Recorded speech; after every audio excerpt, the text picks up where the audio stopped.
This week's question, pretty straightforward one. Do you believe in fate? No. 1 second. Or let me type up a I guess for paragraph. Fergus, it's he doesn't want to believe. I'm going to go with yes. Nolgrim will say no. Not an answer I expected from a guy who listens to the whispers of the ancestors. Doesn't mean you're guided by fate. Yeah, not necessarily. Just leaves Freya and Thrum. Thrum is a yes. But he also believes the gods can manipulate it. So you never trust them. Freya will say no. Wrong answer. Yeah. Interesting split there. I like it. Also, the two older dwarves do believe in fate, but the younger ones don't. That's very reflective of my experiences in reality. It's because the world has not shat upon those young dwarf shit. Those young dwarves of 87. Can't find a good one under 100. Yeah, thinking about it and like stuff like that, like, man, it's no wonder that every other race despises humans and how fast they seem to do things. Oh yeah. Because I'll be honest, I'm in my mid-30s, and sometimes I feel like things are going too fast. I can only imagine if you start your like adulthood at 80s, how fast everything feels like it's going. Also, there's a consistent trend in fantasy that humans breed like the Dickens. Well, I mean, they're not wrong. No, they're not wrong. Except in Faerun, where it's elves for some reason. There's so many fucking types of elves in the standard Dungeons & Dragons setting. It's annoying to me. I don't know. You've all heard my opinions of Faerun. I don't really care Yeah. for it too much as a setting, so... I just think it's funny how there's like 2 kinds of dwarves, like 4 nationalities of human, and like 16 kinds of magical elf. Yeah. What, in Pathfinder, there's what, like 3 types of elves? There's like sea elves, regular elves, that are kind of mix-mashed of high elves and wood elves kind of because into one. The difference between high elves and wood elves is just cultural, not biological. Yeah. And then there's like one other type of elf that I can't really remember at the top of my head. I mean, like, fetchlings are like half, I guess. I don't know. They're like shadow demons. Yeah. Also, I think they're technically descended from humans, whatever the official lore is, but... Yeah, something like that. Anyway. Yeah. Yes. This game, yes. So, what happened last time is you guys finished up your time in the woods of Avasha Lane, and you went back into the Earth's Wound. Making your way around, you ran into a multi-racial caravan being ran by a drow. Fergis, despite conversing, refused to engage, and you guys went your separate ways from it. But then the next day, you had another run-in with the Blue Ghost. After a fierce battle, it made its retreat. However, Fergus still has your hunter's mark on it. So you're able to track it overland as it is fleeing. And I forget, how long does Hunter's Mark last? An hour? 1 hour, yes, because you have the baseline version, not the Ranger souped-up version that can last 24 hours. Yeah. So it has a base movement speed of 60 feet, so it's going to outpace you, but for the next hour, you can at least follow its path to figure out where it's going. For the moment, I'm going to rejoin everybody because I'm pretty sure a lot of us are very beat up. And what, 3 of us? 2? I know 2 of us went down for that fight for sure. I think 2 of you went down. Yeah. I think Nolgrim and Taskill. Yeah. Yeah. 7 HP. But yeah, I would inform everybody about how I have some arcane sights on this creature if we wish to pursue, but we should probably heal up if we wish to. Otherwise, we know the direction he's going, so we'll probably try to pick up the natural way of tracking if all else fails. I'm hurt, largely tapped for power, but I'm willing to take this motherfucker on. Looking like getting a sense of which direction he's traveling. Which direction would you say he's traveling again? I'm not sure if you said the direction was. I did not, but he's definitely heading this direction. Into the thicker part of the jungle. Into the thicker part of the jungle. And also, as per my rules clarification of my mess up last session, you guys still do have one more hex of movement before you're considering force marching. So, and taking a short rest now would not affect that. It would just lose the hunter's mark. No, and just kind of getting a sense of the direction he's going. Mm-hmm. Like, if we wish to pursue, kind of looking over at everybody, it'd probably be best to rest before we try anything like that. I kind of look at Taskill and Nolgrim. Probably, like, what, you guys are probably in the single digits of hit points? Oh, yeah. Yeah. Thrum will come over to Nolgrim and apply this poultice. Aside from the fact that we can, me and this old man here kind of points at Thrum. I think we can both kind of track him decently without magic if we need to. 8 minus 6 hit points. Apply to stab me in the process. You see, you have to open the wound to make sure it heals properly. Right. They do it with bones when they're broken. Why not with wounds? Makes sense to me. Just stuff some leeches in there.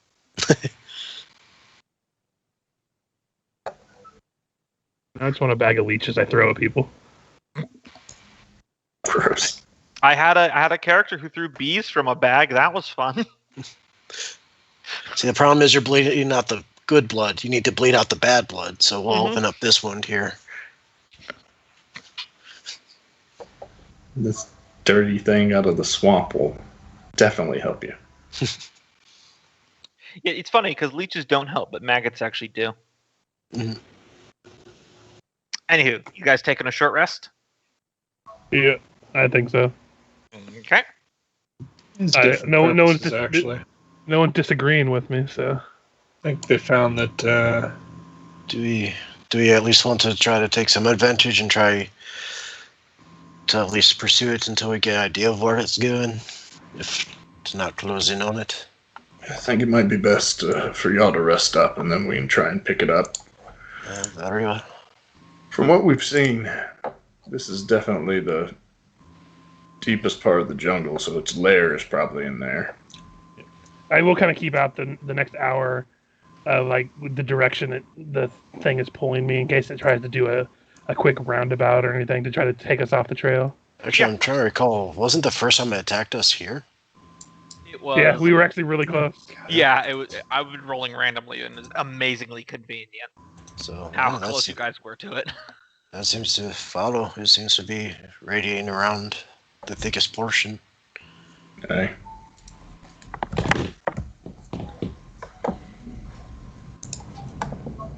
All right. Go ahead and take your rolls for short rest. Out of character, Taskill, I can only do that once. Per rest. And the poultice. Yeah. God damn it, why is my not connecting? The reason I rolled a D10 first and a D8 after is because I technically have two different dice to roll, since being multi-classed and all. In a short rest, you don't prepare any of your spells, right? Unless you're Warlock. Unless you're a Loki. Right. I get my action surge and second wind back though, which is nice. I'm using all of my hit dice to get back to full.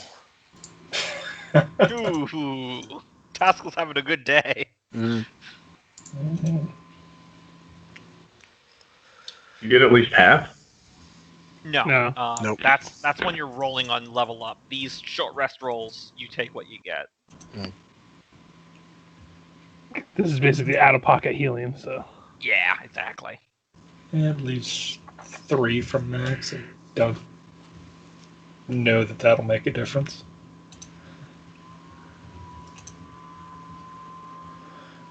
And my ISP did it again, and the desktop disconnected.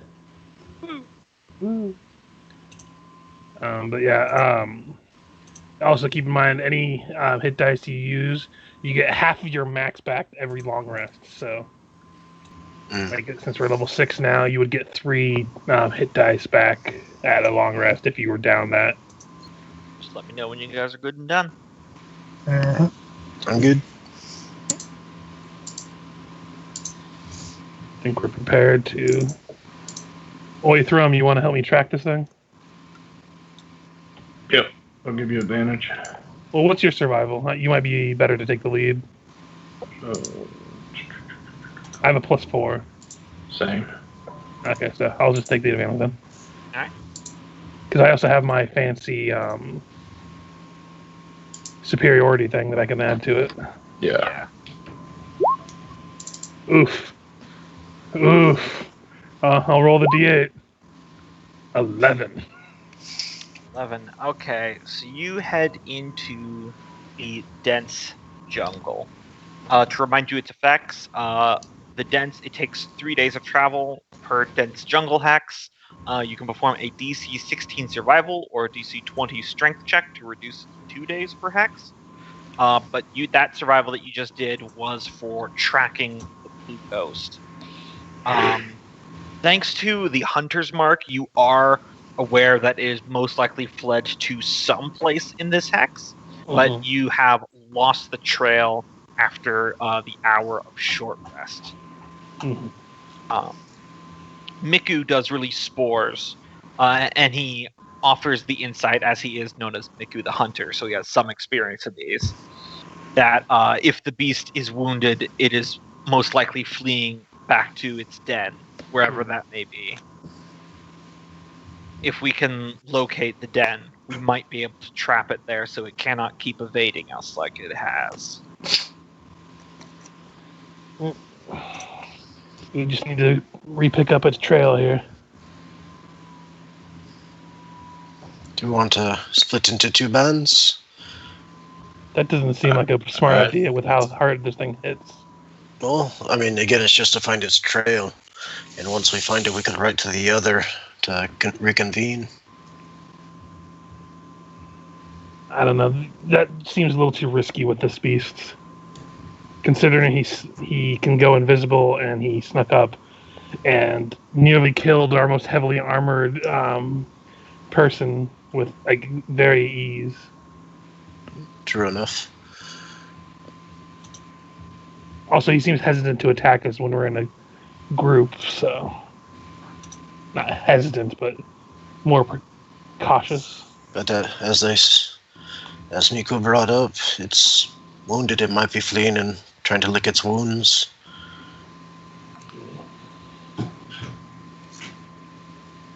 But again, I'll follow your advice. I'm just voicing my thoughts on the matter. If we were to split up, I would say keep the second group small. Maybe me and one other person that can stay low and keep out of sight. Let's not split up. Let's just all look at the ground. So. See if we don't see any footprints. The beast is pretty big. I mean, it doesn't take too big of a trained eye to find a footprint or cracked branches. Why doesn't everybody take a look? And out of character, I'm saying, let's just all roll. Yeah. Nolgrim will team up with Miku and let Miku. What's Miku's survival? You should have his sheet in cohorts. Oh, there it is. Yeah, he has a 4. Okay.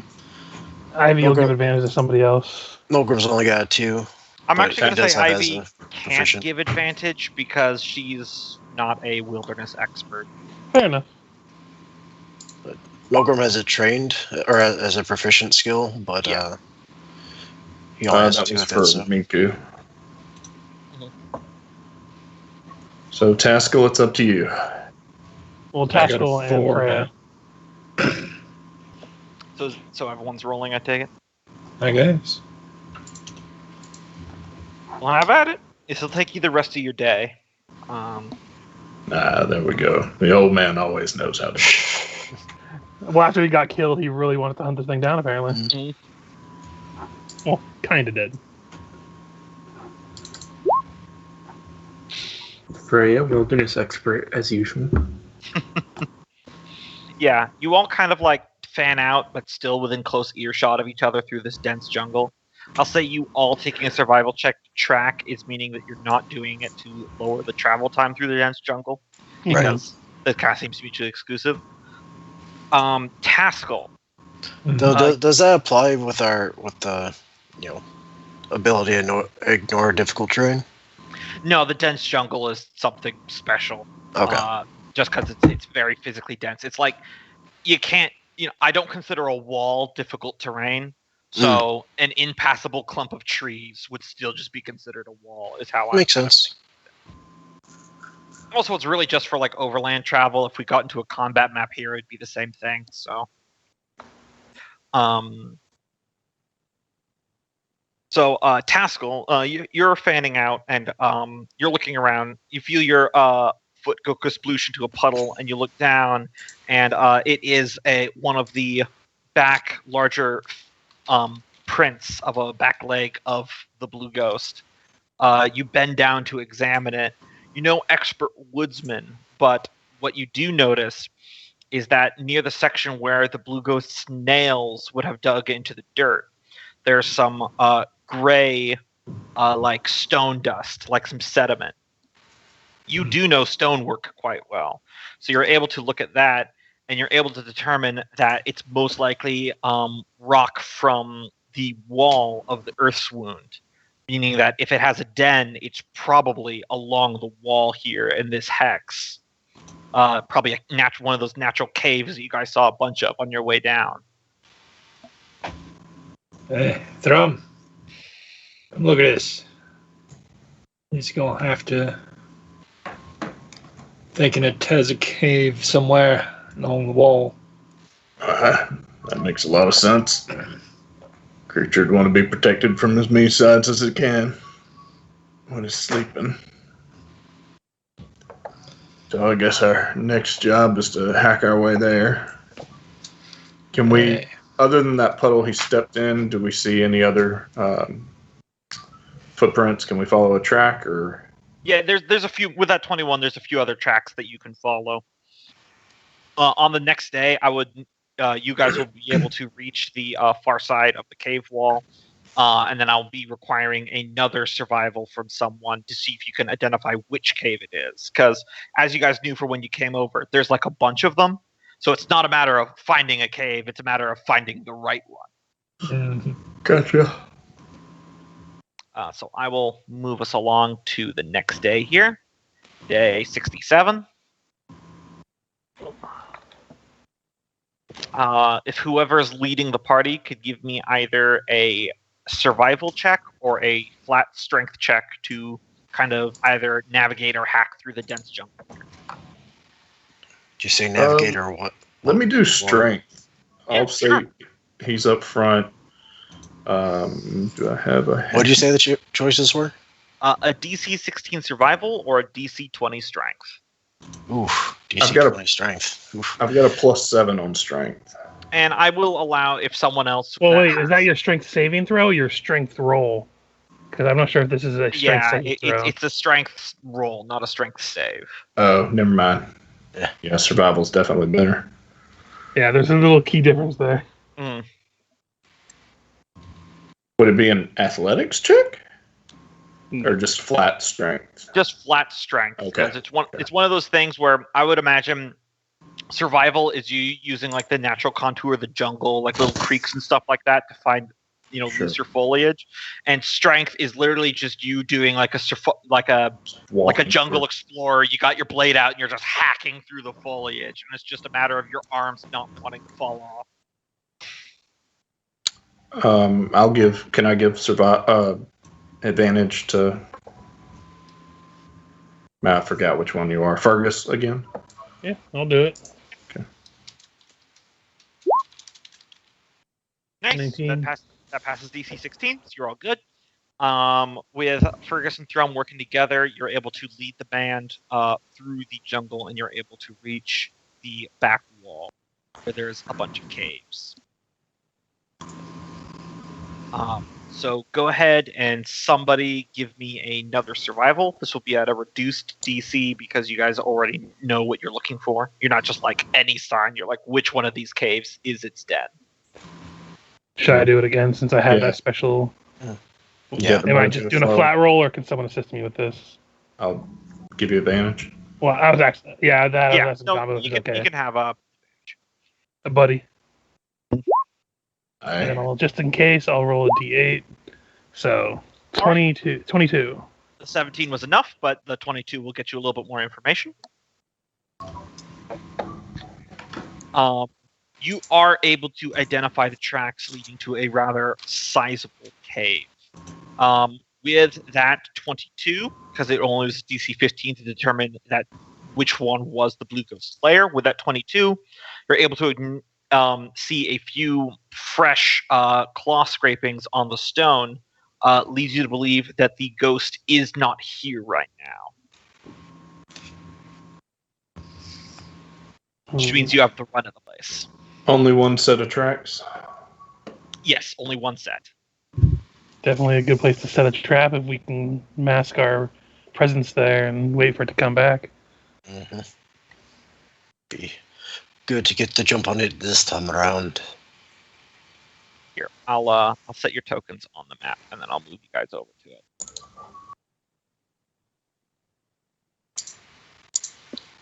A lot of creatures, and imagine this one too, have very strong senses of smell, so I don't think trying to go into the cave on the bare rock is a good idea, because we can't really mask where we are. Yes, but we can set out traps outside of the cave. Or you could... I'm trying to remember, did one of us have an alarm spell handy? I can use that in not so much a spell, but I have the ability to set an alarm once a day. Set it at the cave opening. That way we know when it goes in. We could come in after. That's a good idea. I'll just look up how the distance is to be actually right next to it or not. Oh, no, I can do it at 30 feet. So I don't actually have to get to the cave lip and have it smell me on the rock. And I think we're on rock regardless, but... Yeah. You guys should be on the combat map now. Yep. If you just take one of these big palm branches here and scrape behind you as you go, maybe that'll work enough. And if it's just one of us going up there, it's not as stinky as... as beautiful smelling as 5. Well, plus, it's not like our scent will be inside the cave. Yeah. We just walked past and... And the cave goes inward this way? You're currently outside. Like this is the cave in here. Gotcha. I think that's a good idea, and that way we could hide in the foliage. I imagine the jungle's way back here. Yeah. I would say maybe a good 60 feet. Oh, that's perfect. Thrum, if you want to go over there and try to get everyone set up into a place where we won't be observed, I can set the alarm and... Yeah, we'll head over there and find a good hidey hole. And this alarm will sound even if we're within a mile of this location, so we have to set out a little bit of ways. You will be all set. All right. So sorry to interrupt. I was just gonna say, if there's any near the jungle area, this is a pretty sizable. Are there leaves and stuff that are pretty sizable, more than the head sized? Yeah.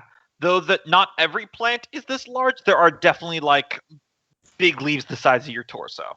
Because I want to get a couple leaves and basically use string to tie them underneath my boots, in hopes not leave a scent as I step over here. Yeah, absolutely. So I'll go and grab a couple leaves and just tie them real quick and stealth over to the cave entrance. I'll just roll stealth just in case. Okay, up to you. Well, I don't know. Never know what's going on in there. Yep. All good. And then just step over and let's see, what's the radius of the alarm? 20-foot cube. So you should be able to. You don't need to mark it. You can just say you're doing the entire cave entrance here. I'm not gonna bust your balls about this one. Yep. But I would alarm the cave entrance with not an audible one, but a mental one. Yeah. So I know. So it alerts just me. It doesn't sound off because that'll be kind of negative to what we're trying to do here. Now, I do still have web prepared if there's some way It is an area of effect, but since we're ambushing it... I would say, in my opinion, we go in there and you web the exit. So the only way it's getting out is through us. That's a good idea. This jungle's only big enough for one of us. We're about to find out who. All right. So I'm pretty sure Nolgrim's going to want to coat me to this thing. When we know he's in, I would web, like, up here, right? Yeah, like, we would go in there, and then you'd web right there. Alright. Because once we're in and he's in... Actually, I'm thinking I could have my bat friend here scout inside. I don't think he'll really pay much notice to a bat. Probably not. This is probably after I've set the alarm, because it doesn't take too long to set. Yeah. It takes a minute to cast, and then I'd go back to it with the rest of the group. Okay. Is that bat going to set off your alarm? I made it so we all could go through it without issues. So I imagine, knowing Nolgrim has the bat, I could have just set it to that too. Mm-hmm. I want to send her in to get a lay of the land and give us all an idea of what we're going to be looking at when we get in there. All right.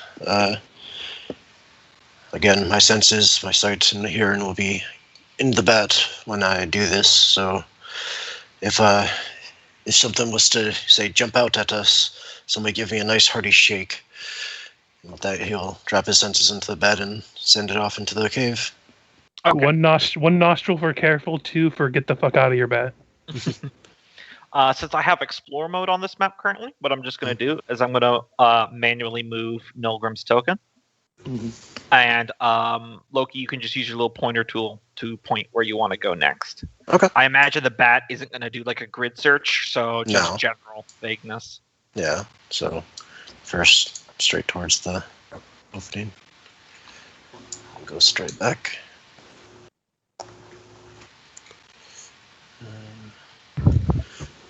At this point, I'd say it looks like a nice feeding ground directly inside. Several tunnels from several directions. We'll go this way. Oh,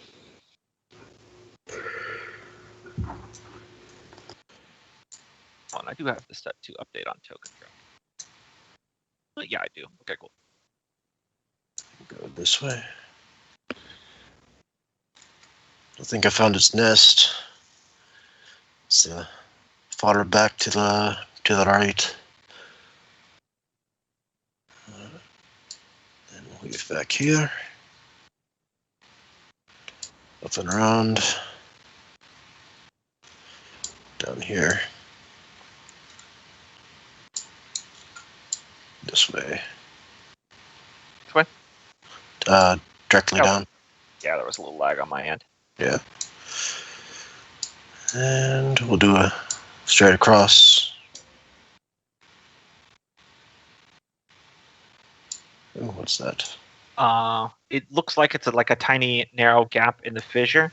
You would wager that the blue ghost is too big to fit through there. Yeah. Make a mental note of that, and then we'll just back out. All right.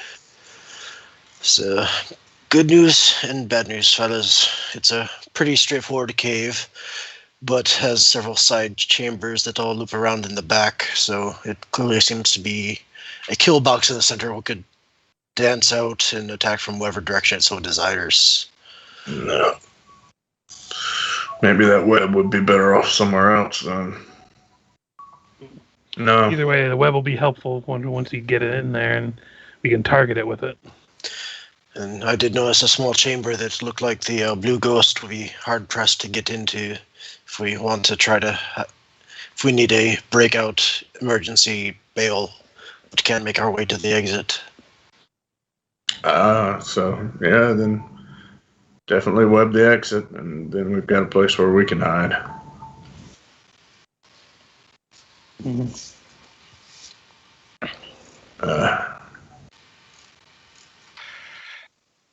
I would suggest that we hide places, by the way, that are not visible from the outside looking in, like really overgrowth or up in trees or the like, while we wait, because this thing being invisible, he might be able to sneak up on us without us noticing.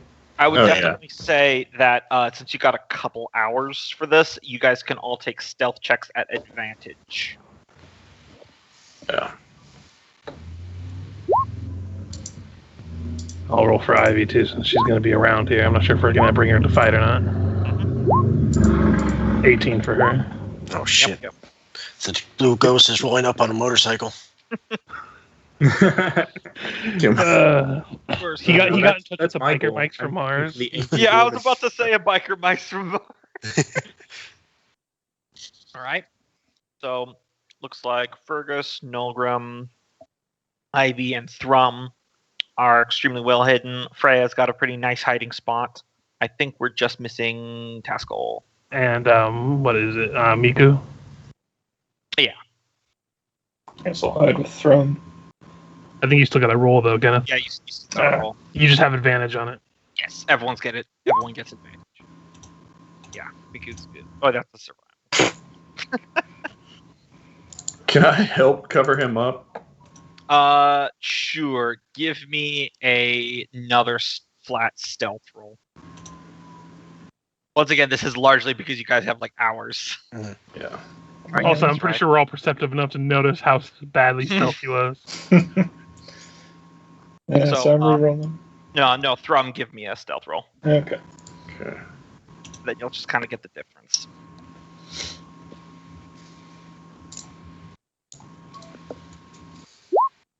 No, this is how you do it. Yeah. I think Thrum walks over, hacks off a giant limb, like palm limb, and just lays it on top of Taskill. Now just stay still.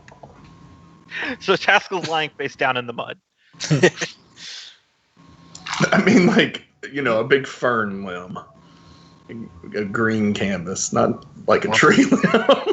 Weren't we No, talking? I heard you. Weren't we talking about going up into the trees to stay Well, I out? imagine some of us are on the ground. But I'm just saying, like, covering us ourselves fully so we don't have any kind of appearance before he comes up on us. Gotcha. Because if he sees any side of us at all, he'll just sneak up behind us and destroy us. Nolgrim will dab for tree hidey spot. Fergus is sticking to the ground because we all know his climbing skills have not been the best. All right. So I'm gonna make 2 perception rolls for the blue ghost, both to disadvantage. Okay. Yeah. Second one. Cool. Hey. So it did not notice any of you guys in the jungle, and it did not smell Fergus's scent on the alarm. So after a few hours of lying in wait in the stillness of the jungle, Fergus, the silent alarm goes off inside your head. Excuse me. Now's no time to be falling asleep, boy. Yeah, I would just kind of brush the stuff off of myself a little bit and kind of get people's attention and just whisper really close, like, he's in there. We can go. Let's do it. All right. All right, so here is what Freya is going to do really quick. So, if I'm right, we're all heading into this alcove. Mm-hmm. Freya is going to cast Spider Climb. So, how high up is the ceiling of this cavern? Or I don't know, because we're kind of at its nest, right? Yeah, the actual tunnel entrance that you can see from where you are right now is about 30 feet tall. Nolgrim can tell you from exploration with his bat that it is about 40 feet tall at its highest. Inside. Michael, just to let you know, because I know we flip flop between systems. Make sure before you cast another concentration spell, you're on the ground somewhere when you cast it, because Spider Crime is a concentration too, so you'll just drop off the wall when you cast another spell. Oh yeah, let me see about. Well, then should he wait until we go inside? Because isn't web a concentration? Yeah. Yeah, that is web's a concentration as well. Yeah. Anything concentration, you can only have one of those up at a time. Okay. Nolgrim will go ahead and cast Armor of Agathis on himself. Sorry, I didn't mean to just kind of put a foot in your plan, but I just wanted to let you know beforehand, because Yeah. Yeah, that would have been a terrible, funny thing to happen when you turned around and cast web and go ploop right on top of it.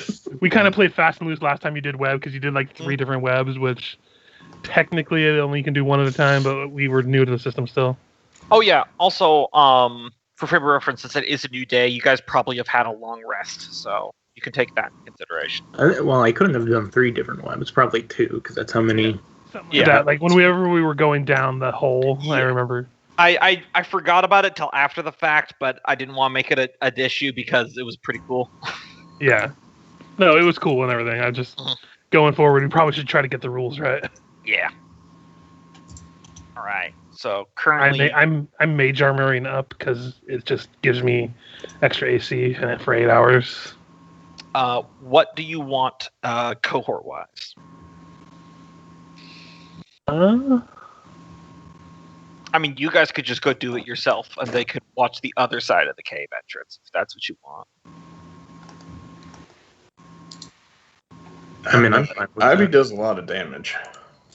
It's also helpful to we're trying to sneak up on him in the initial part because Miku's not exactly the stealthiest guy. So Ivy it is. All I'll right. drag her on here. Miku will watch her flank. As usual. So you guys will have stealth, but I am going to bring up the initiative tracker, just so we know where we stand on who moves when. Oh, well, Ivy's going first.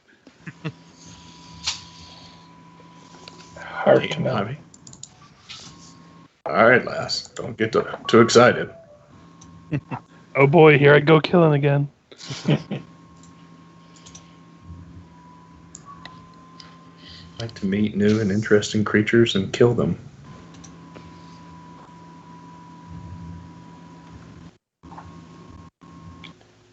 But All I right. think we're on here. Descending. So Ivy is up first. And does she have to roll another stealth, or are we going back with the ones we had before? That was for your long-term hiding places. So she will need to take the hide action at the end of her turn. Yeah. Okay. Oh yeah, I'll just roll it now because she can just do it as a bonus action anyway. Yeah, so advantage, but yeah, 25. So Yeah, that's she's way just over gonna its passive. go right over here. Gonna tuck into the corner. Or actually, she'll be one back. Sorry. Blue ghost, but doesn't know you're here. Freya.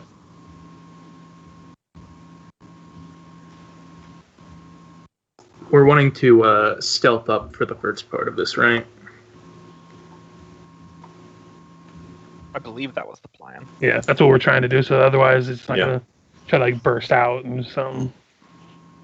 All right. Let's. God damn it, cat! Get the fuck off my keyboard.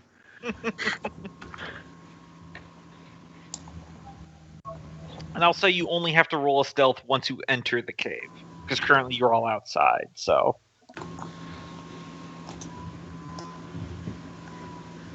All right.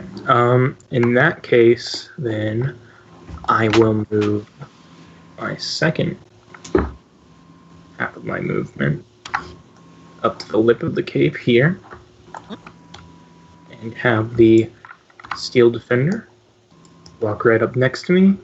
And Freya's just going to motion for everyone to go in before her, because once she goes in, she's going to seal up this exit. cool. And she's not very stealthy. Thrum. Can I retcon and say that he put on his... Is this a place where we don't wear armor? You had enough time that even the humidity of the jungle, you could put on your armor and take no penalty. That was just for overland travel. Okay. This is like the definition of you've prepared for this fight, so you could put up with momentary sweats. Okay.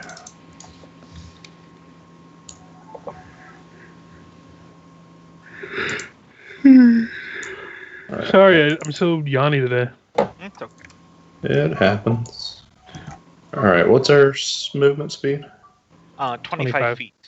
You're also in the middle of a tile. You might want to write Oh, yourself. that's really weird. Okay, thank you. Yeah, it has an issue where what it was is this is from the book, and they did a really bad job of setting up the grid. I mean, look at this shit down here. freaking 1/3 of a square on the edge, Mhm. and each one of these squares is supposed to be 10 feet. So it was they're very supposed to be- annoying. they're supposed to be 10-foot squares. Yeah, I eventually just gave up, and I have my own. Like here, I Yeah. could turn. I could I show you. always just trimmed along their border to the nearest grid and went that way whenever I had to fight it like that. Yeah, I would say like if I did this, you guys would see where my squares are Mm-hmm. vaguely. It's why I do I hold my token and just hit right click, and it'll like show me the travel thing because the hex thing's not always, or the tiles aren't always aligned. Yeah, this is the last book where these are going to be a thing, and then you don't have to worry about it anymore. So I just said screw it. How do you do the highlighting your route? I was doing it, and now Q. Q. Okay. You click and hold your token, and then you tap Q. Yeah, it was doing it, and then it messed up. If you hit X when you click on your token, it'll show you your past travel. I had Alt pressed. I had tapped Alt accidentally. Okay. I think it used to be spacebar. It used to be. Yeah. But yeah, for anyone who DMs too, if you need to see a path of what a player moved, if you click on the token and hit X, it'll show what they moved when they last adjusted their token.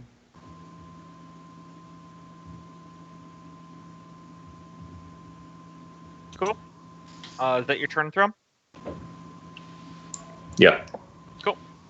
Fergus. Damn it! I'm just gonna mute every time I do that now. Sorry. I think it's bothering you more than it's bothering me. Oh, I'm sure. Gonna move and bonus action move back to. I'll just go here and I'll roll a stealth. You don't have to roll stealth until you actually enter the cave. Okay. Because, there's a jungle with other creatures. I feel like it's not going to be all like, there's something living outside my cave.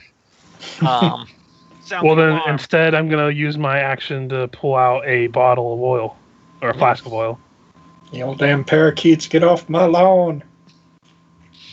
All right. Taskill. 25.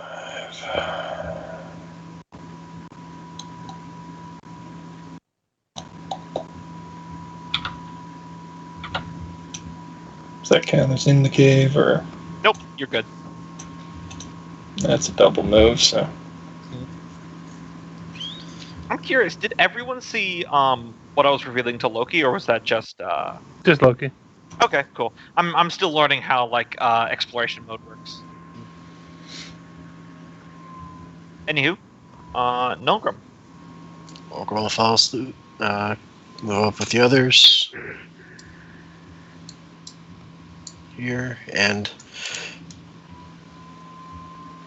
yeah, I think he'll, well, not this round. He'll wait until we're all properly inside.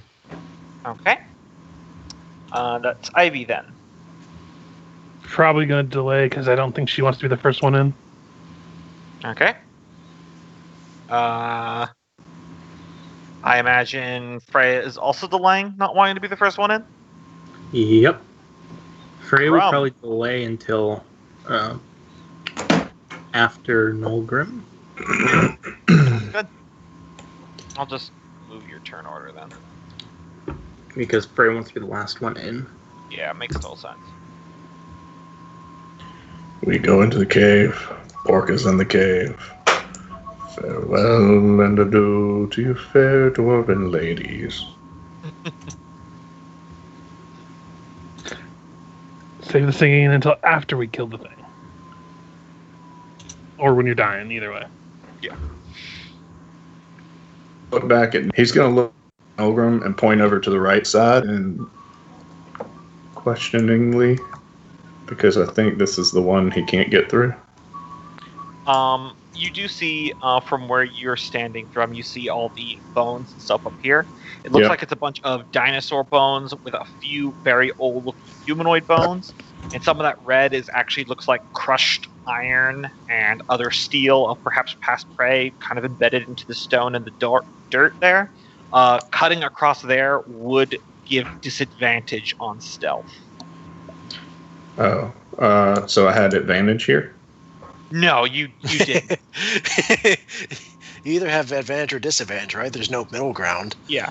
I'll just I let see you know. what you're saying. I'll just let you know, Cope, that the hide action to maintain your stealth is an action, so you can only take a movement and then stealth. thank You can't double move, so you're still fine there because you only move 25 feet.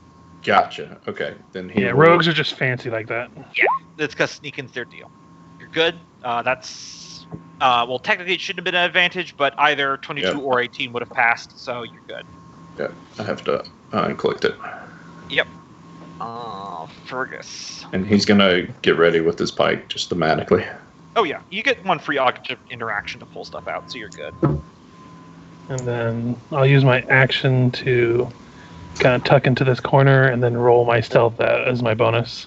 Okay. And I will use one of my superiority die. So 22. All right. 15 was a pass anyway, so you're all good. I just like to be safe, and you have to announce it before you know the results anyway. Yep. So Very, very above board. That's Taskill. Mm-hmm. Time for the clatter bang. Moving on in. Suppose I will see how badly I announce our presence. Woo! Very well. Not a 1. Well, Hey, there's Nasarima. it doesn't resolve to the end of your turn, so you only move 10 feet. So you still have another 15 feet of movement since the seems kind of like the ship has sailed on the stealth bit. Yeah, Ivy will go after Taskill, by the way. I think we ought to further stick. I think we ought to stick toward the small cave. So like Fergus and Thrum slip in nice quietly. They're like in a half crouch to keeping low to the ground. And then you just hear the armored footsteps of Taskill. Gun, gun, gun, gun, gun. But a little bit slower than that, because he's trying. But then Ivy can take her turn. I just picture him more like he accidentally gets too close to the wall and it like scrapes and you that grinding sound. Sure, yeah. I don't know, I'm just saying. Yeah, But she's gonna sneak up and run back behind Fergus and then roll her stealth, I guess. Mhm. Because hopefully she doesn't get spotted when she runs in. I don't need to roll advantage because she got a natural 20. Yeah, as good as it gets. And that's her turn. Okay. Nolgrim. Alright. He's still gonna do his best to stealth in. Not much better. Go here. Actually, no. Sorry, let me do that. How do I? Is there? You rolled survival, by the way. Oh, a little better. Yep, a little better. So I think it was 15 to get here. Mm-hmm. I'll spend. Let me check. Yeah. Good. So you got another 10 feet. 10 feet. All right. We'll go here. And can I send my bat? I want to move it to this junction with the sorry. command. I wasn't looking. Say it again. I want to send my bat to this junction here, Mhm. and just use his sonic, sight, his blind sight to keep basically as a sentry. And if the blue ghost walks by, it'll do the bat chittering, or at least send him a telepathic message that it's near him. Sounds good. If it's all the same to you, I'm just gonna remember that's there and not mess around with more tokens. That's fine. I wouldn't be able to see it anyways, so. Yeah, that's all good. I'll just mark it. You'll be able to feel it when it poofs away after the thing bites its head off. Pretty much like a mobile alarm spell, effectively. Mm-hmm. All right. Sure, show me up. Freya.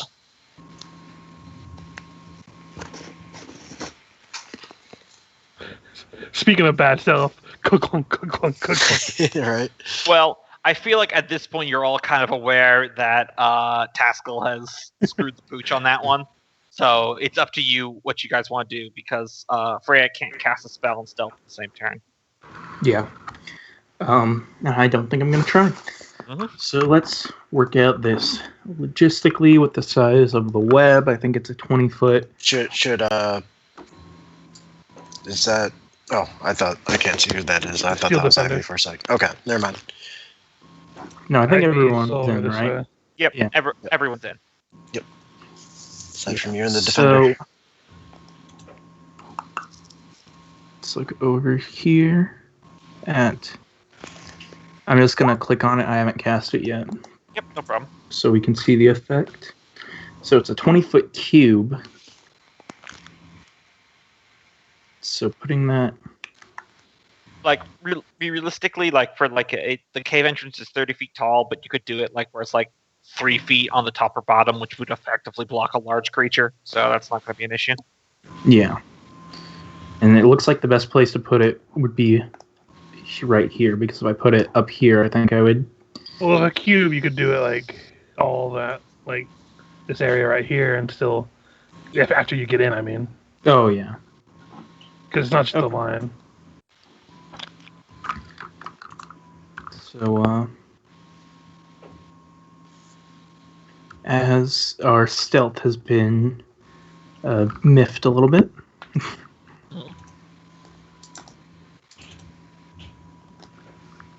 Right in there. This way. Defender is as well. And then casting web. Cool. You go ahead and mark that down while Ivy's taking her turn. Well, she had acted after Right. Taskill, so Right. So it'll be the blue ghost turn now. So if it's a 20-foot cube, how big is that? That's like, is that 15 on each It's side? 4 or by is it- 4, isn't it? It's Yeah. 4 by 4, so it's 20 foot by 20 foot. Okay. So yeah. Yeah. You should be able to take up the entire cave entrance pretty easily with that. Yeah, I will. You will. Yeah, keep that marked, and then I will put in the square, and we're good. At least until it attacks you and you fail concentration. Okie dokie. Thrum, it's your turn. Alright. Well, we want to go down one cave at a time. Nah, I think he'll come to us. He Uh, would point out and say, "I got this direction covered, mostly." So keep your eye. Keep your eye this way.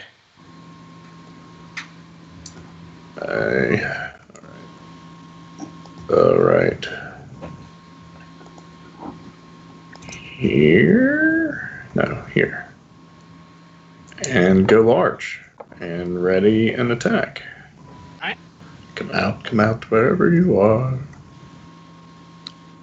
Fergus. I am going to hold my action to throw this bottle of oil on it as soon as I see it. Okay. Taskill. Suppose I'll just use the dodge action. I'm sure it'll come at us invisible, but still. Well, that'll nullify its advantage, so it still Yeah, works. Alright. Ivy.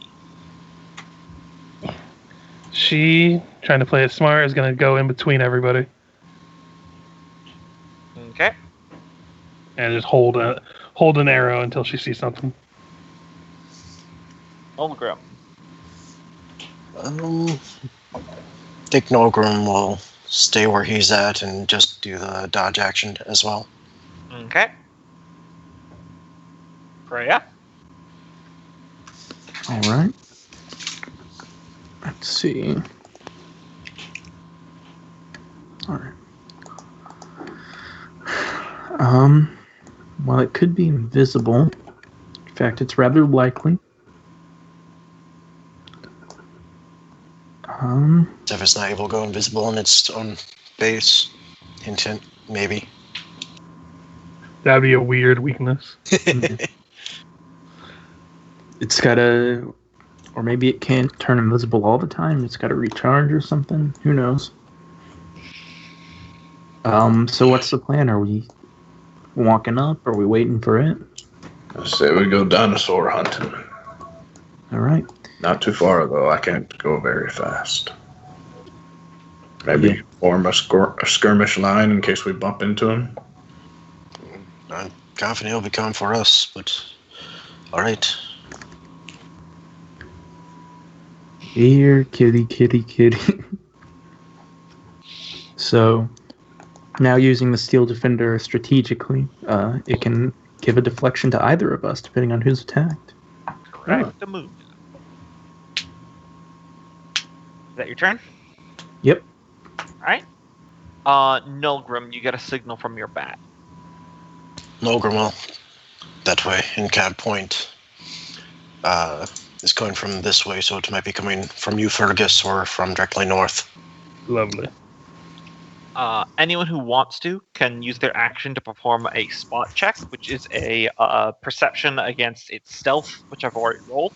And then if you succeed, you can call it out to everyone, and you can remove its stealth, though it'll still be invisible.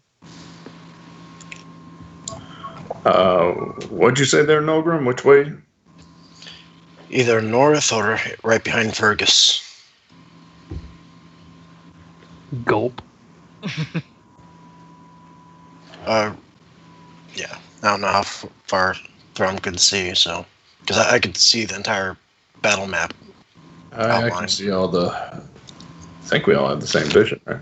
Yeah, he in the had first, explore mode, so he scouted the entire cave, so he's got it all. Oh, does that cave behind Fergus come link back Around, around? I think. Yeah, there's a tunnel that leads all the way around us. That's a bad spot to be in, Fergus. Yeah, purely out of character, credit where credit is due. For a hit-and-run invisible ambush predator, this is actually a very good cave map they designed. So, Yeah. credit where credit is due. They did a good job. All right. So, strategy idea. Me, the Steel Defender, Thrum, walk up through this side of the cave, and you guys could wait on this end. So no matter who it decides to attack, it's kind of boned, because we'll all be able to converge on it at one point. If we think it's in this tunnel. It can't run away if we block all the exits. Yeah. I see what you did there, by the way.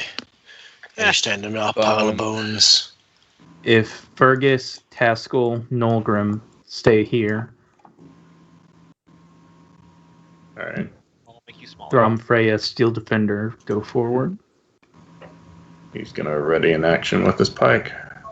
Okay. Or actually, did you say it was an action to perceive? Yeah, to perceive, to perform a spot check. Okay, he's gonna see if he doesn't see the dust moving. Is that a perception? Yeah, it's a perception check. Yeah, you don't spot it. I don't see an invisible creature. Right. Fergus. Before I start moving, I guess I'll use my action to do that perception check. Mm-hmm. And let's see, I used it twice. Okay, I'm trying to calculate how many superiority dice I have left. Yeah, no problem. 14, and I'm just gonna start moving this way.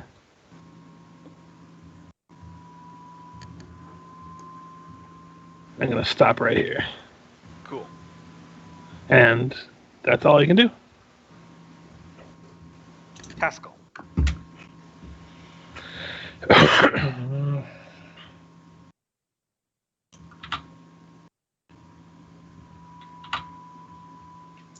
Suppose I'll move up and just take the dodge action again. Crunch on them bones. Mm-hmm.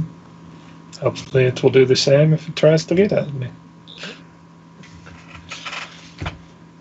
Ivy. I'll just have her come up with me, I guess. Action, movement to get to here. And I think their action is, movement and bonus action to get to there, action to look around.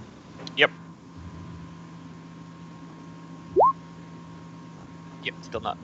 Yep. Nolgrim. Were Fergis and Ivy stealthing their way that way? Yeah, their stealth is still holding from their initial ones. Okay. They snuck we out. haven't done anything to break it yet. I don't know how it is in the rule book, but it would feel pretty asinine to make you roll a stealth every single round. Generally, unless you do something to disturb it, I think you just keep it until otherwise said. That's what I was believing. I mean, I'm doing the same thing for the ghost, so it's only fair. Yeah, so he's not going to follow after them. He's going to move up with Freya. And then I think it was a standard action to jump into my bat size. Yeah. So could I do that? Would the bat still be perceiving the location of the blue ghost? Does it have a range on its echolocation? Let me see. I have its thing pulled up. I think if I just look at bat in the compendium, it's just blind sight, echolocation. Blind sight 60 feet. Yep. Yeah. So that would mean that your spot check automatically succeeds without needing to take an action. So only you are aware of this, but I will reveal the token. Okay. Yeah, Nolgrim will, because the bat could probably see both the blue ghost and Thrum from the perception. Oh, 100%. Nolgrim will say, "Thrum, it is right next to you, just about out of your reach." I can see it, Gombo, if you want to hide it.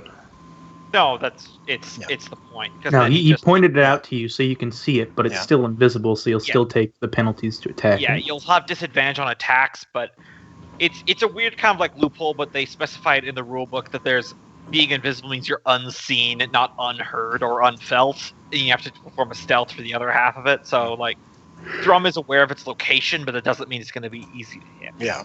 Gotcha. Yeah. Nolgrim will say, right at the cave opening to your left. Can he take his... Oh, he did not use perception. Never mind. He doesn't have a ready to attack. Yeah, he does not have a ready to attack. Fuck. Also, I'm fairly certain... no, it was in range, but you don't have a prepared attack.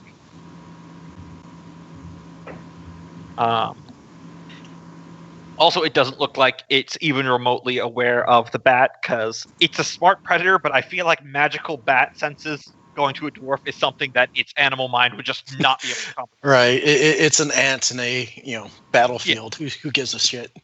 Yeah, well, as well as the fact that it wouldn't put together that you're seeing through a bat or anything ridiculous like that. So that would be Freya then. All right. Having a general idea of where it is.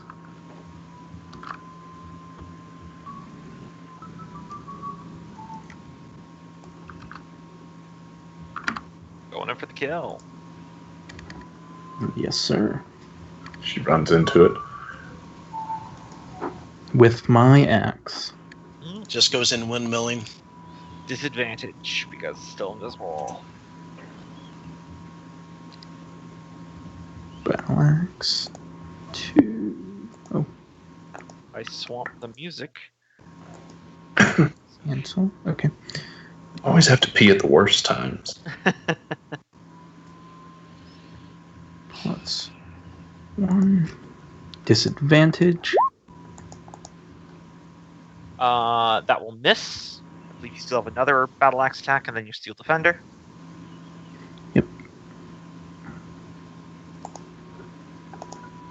Disadvantage. Nope. You're whiffing at the air. And then the Seal Defender will go. This Force Empowered Rend at disadvantage. 8. So yeah. Unfortunately, misses all across the board. It is then going to use one of its legendary actions. Oh, sorry, your turn is done, correct? Yes, it is over. All right, one of its legendary actions to disengage and move. You're still aware of its location, Loki. Do you shout it's coming right for me? I thought you said it was right there. And now it is the Blue Ghost's turn.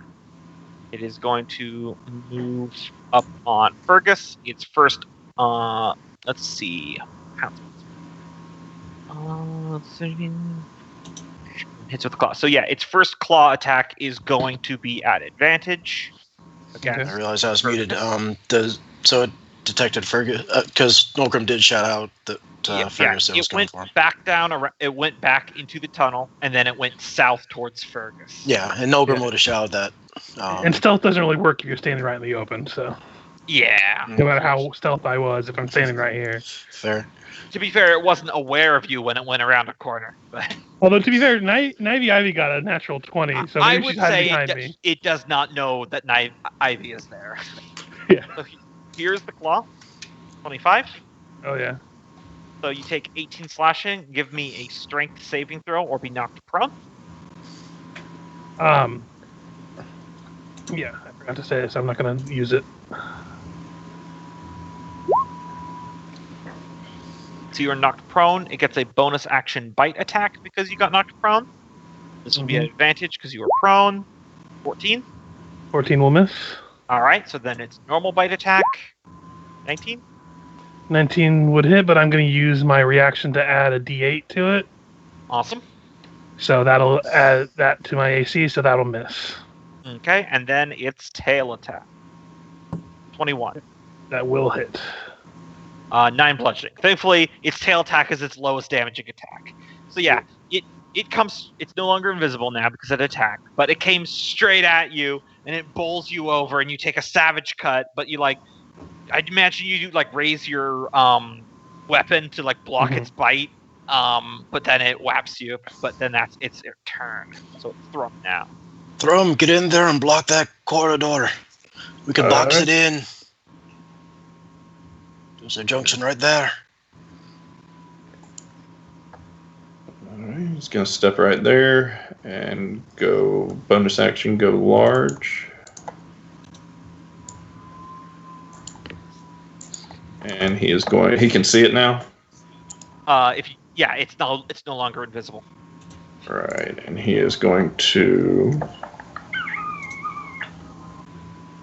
I guess for clarity, I'll say when it's invisible, but you can still see the token, you perceive it even if it's invisible, but it is currently both visible and perceptible, so you're good. All right, he's going to throw. Can he pull a weapon as part of his movement? Yep, one object interaction a turn, including swapping weapons. Oh, okay. Seeing it now, he's going to stand his ground here to block it, and he's going to pull out his hand axe and throw it at the baddie. Awesome. That'll absolutely hit. Does your Steel Shard still do it on thrown attacks? No, I think it's melee only. I'll double check, but just go without it for now. Yep, sounds good. Still, that's on the board. You guys have fought the Blue Ghost enough to know it has no immunities or resistances to any kinds of damage. It's just an elusive beastie. Is that your turn, Thrum? Yes. All right, Fergus. Stand up as half my movement. Uh-huh.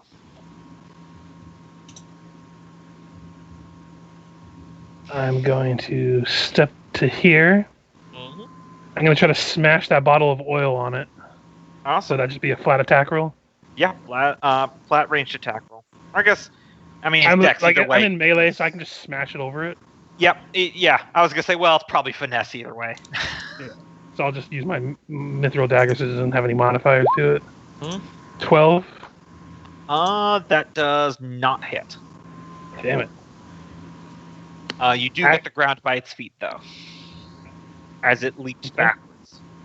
Well, action surge. I'm gonna throw a alchemist fire right on the spot where I got it, right where its feet is at. Nice. So I'm basically trying to set this thing on fire, so if it's invisible, it's still on fire. Yep. Smart thinking.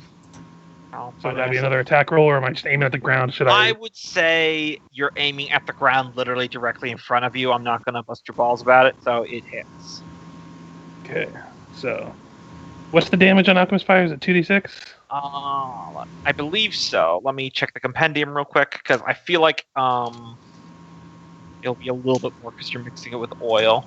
Yep. The items, alchemist fire.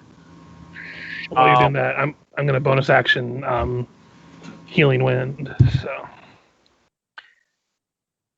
Yeah, it normally does 1d4, but I will say since you mixed it with oil, it'll do 3d4 instead. 10 damage. Nice. It does not light it on fire, but it does light the ground on fire. So I will quickly create a little fire. You know what? Actually, I have something prepared. It looks like a campfire, but just use your imagination that it's an actual little burning fire.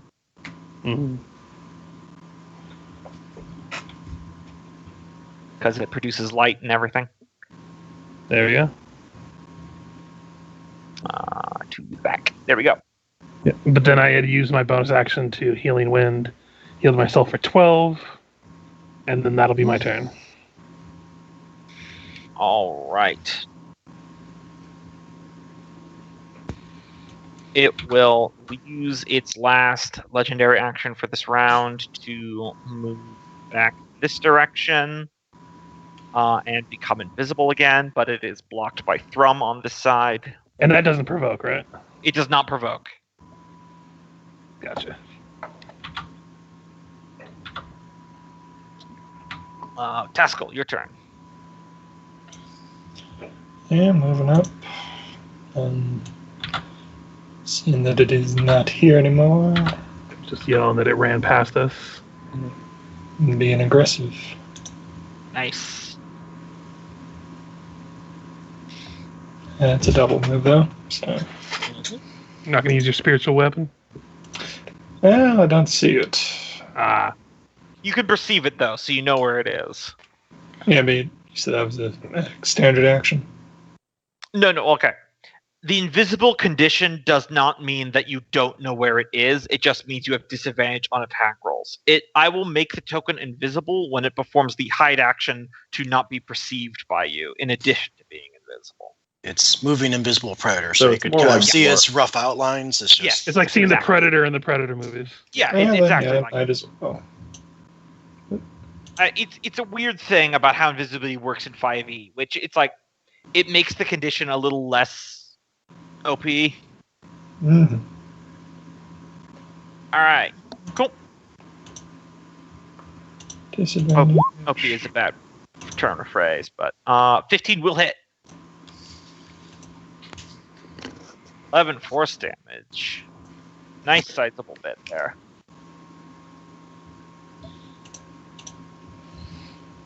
Mm-hmm. All right, Ivy. So I don't have sight of it with my token, but would she be able to see it from here? Yes. Okay, so she'll fire off a shot. Would this be a flat roll if she's still stealthed, or would she not Yes, be stealthed? this would be a flat roll. Because the advantage disadvantage cancel out. That just hits. Throws out 18 points of damage. Not liking that. Oh yeah. The panic is real now. Nolgrim. all right. 25 to get there. I Awesome. assume you shift your you standard to shift your senses back to you. I think it's at the end of my turn, or at the start of my Okay. turn, it automatically shifts back. Kick ass. So then I'll move here. And that'll be. This is a burning area. Yeah. Yeah, it's just fire. So then I'll use the rest of it to step around. And that'll be his move, dash, and then since I could perceive it, Mhm.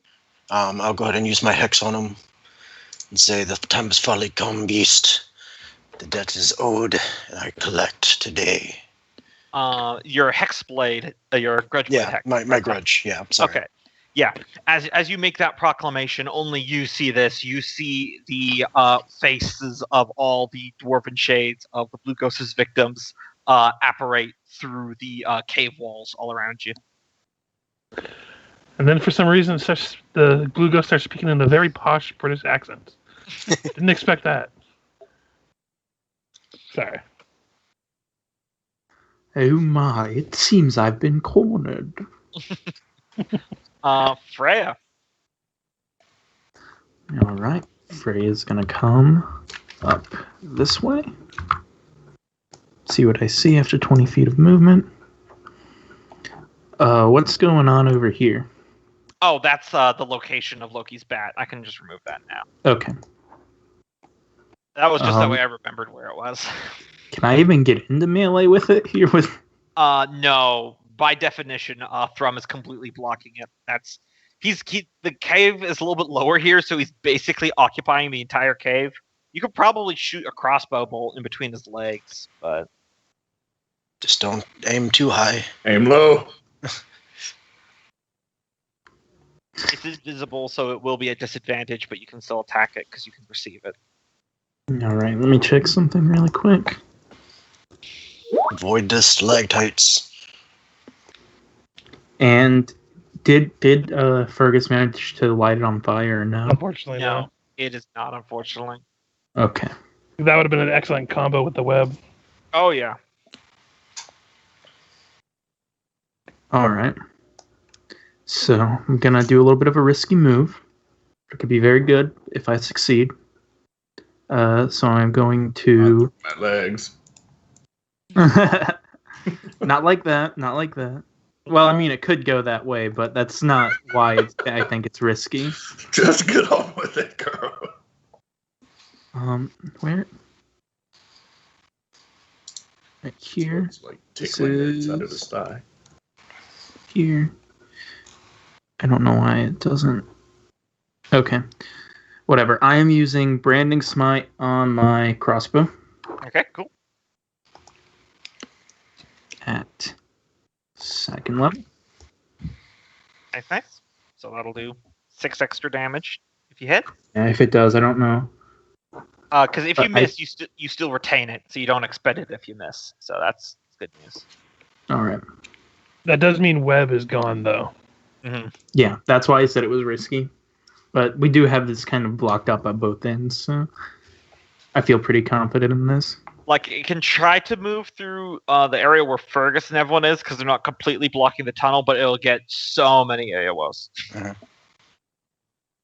So go ahead and take your attack roll at disadvantage. Disadvantage. But if it works, because of Branding Smite, it will no longer be invisible, because it will now be shining a bright brand 5 feet Yep. around. This is true. So, cross All your the marks. fingers.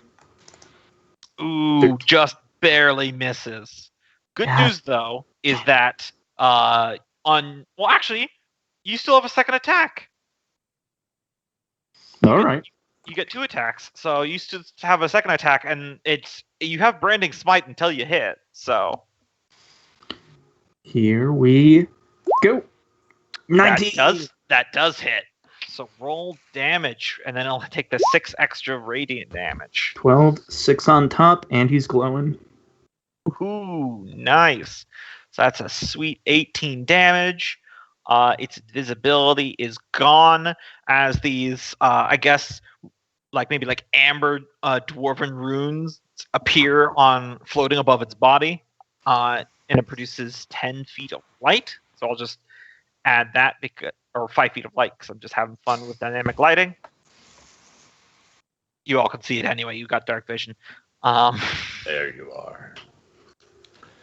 It is not doing good. And right now, it's one of those things where it is still transparent, but with the runes highlighting its body, it's effectively not invisible because they're big.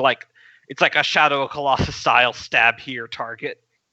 Did I miss my turn somewhere? Because it came up to me and I haven't gone since. No, it's just a Legendary legendary action. Oh, it moves out of turn. Yeah. Gotcha. It is going to give the bestial roar, and then it is going to lash out against Thrum. All these will be just normal attacks because it doesn't have advantage on anything. Hit. So 19. Yep.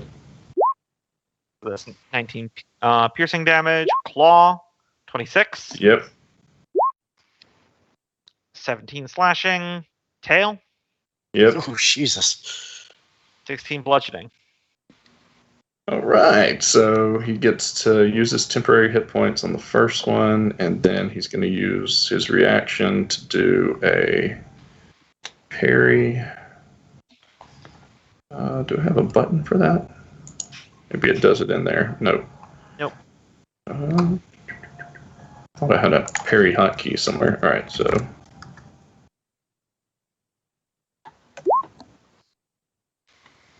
Soak 7 of it. For that first one. So let's see if he dies here. All right. I don't think so, because even if you took flat damage, that isn't 63 damage. Minus 17. Okay. Might want to rage. Mm-hmm. Yeah. Well, I had to block the tunnel first. Only one bonus action around. But it is your turn now, Thrum. That hurt. And so he is going to fire up his immolated form. All right.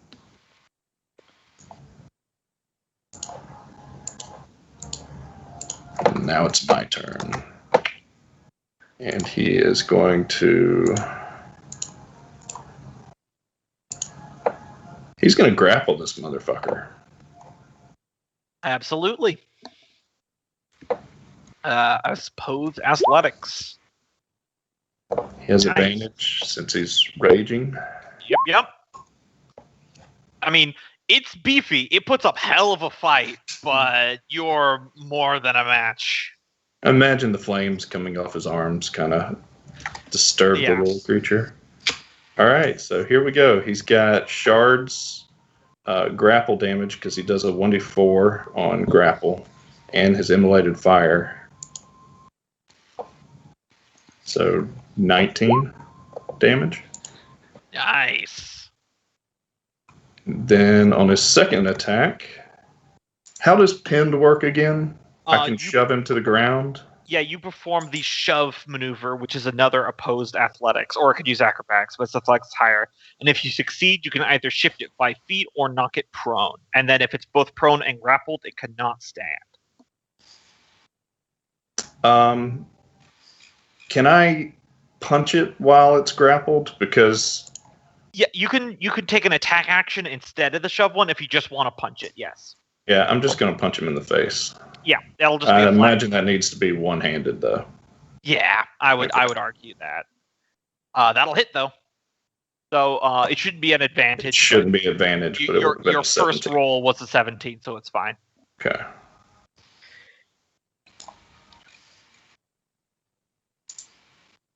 Ooh, nice. Another 19 damage. So like Fergis and everyone down the tunnel, you hear the twang of a crossbow bolt, and then kind of like a shining sound as amber light lights up the tunnel as now the blue ghost is visible, followed by the light becoming a deep volcanic red as Thrum fills the space, and giant lava rock arms, like I imagine he just like puts his long neck at a headlock and starts wailing on it.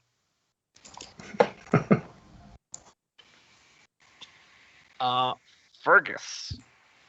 Okay. Movement to get over here. I had a question. My plan before he had grappled it was to use the Siscroll Weave Cloak as a net. Yep. And it restrains it. Would that have any benefit to this? Because he's already grappled it, but it did say if you restrain the creature, all attacks against it have advantage. I believe, let me see. Strains the target. I believe he is already... Because grappling doesn't give you advantage on attacks against it. Yeah, I think restrained is the same as pinned. Yeah, let me double check this, just because I want to make sure. Because So I believe what you're saying is true. I just want to check. I just want to ask, because I'm going to do it if talking that's out the case. But if he's already grappled it and it doesn't do anything different, I'll change what I was going to do. Yeah, if I had pinned him just so I can learn in 5e, would everyone have had advantage at attacking him? I believe so, because same as prone. Yes. Okay, so yeah, grappled and restrained are two different things. All grappled does is it sets its speed to 0 and cannot benefit from a bonus to speed.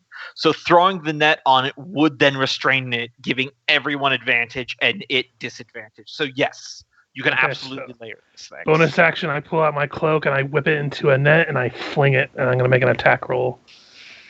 Nice. Go for it. It's going to be a flat roll. Oof. I can add to my attack roll with my superiority die. I have one more. So that would be 14. That, let me do that. Jump check. That exactly hits. So he now has a net over it and it is restrained. Yeah. So restrained, he has speed 0. Advantage to attack him, Everyone has disadvantage for his advantage on attacks. him. He has disadvantage on everything. And he has disadvantage on dexterity saving throws. Uh-huh. So yeah, Fergus, you run up, you pull off your cloak, and you like stretch it out, and then I'm gonna say you like roll it out like a carpet, and one of its legs comes down. You yank it up, and it goes in between the like incredibly dense spider silk weave of the cloak, and it gets tangled up in its legs. It's out of your hands now, but it is restrained. And I just look back at Nolgrim like, this is your show, end it. And that's my turn. Okay, let's see. It is restrained. It is going to legendary action, take a disadvantage tail attack against Fergus.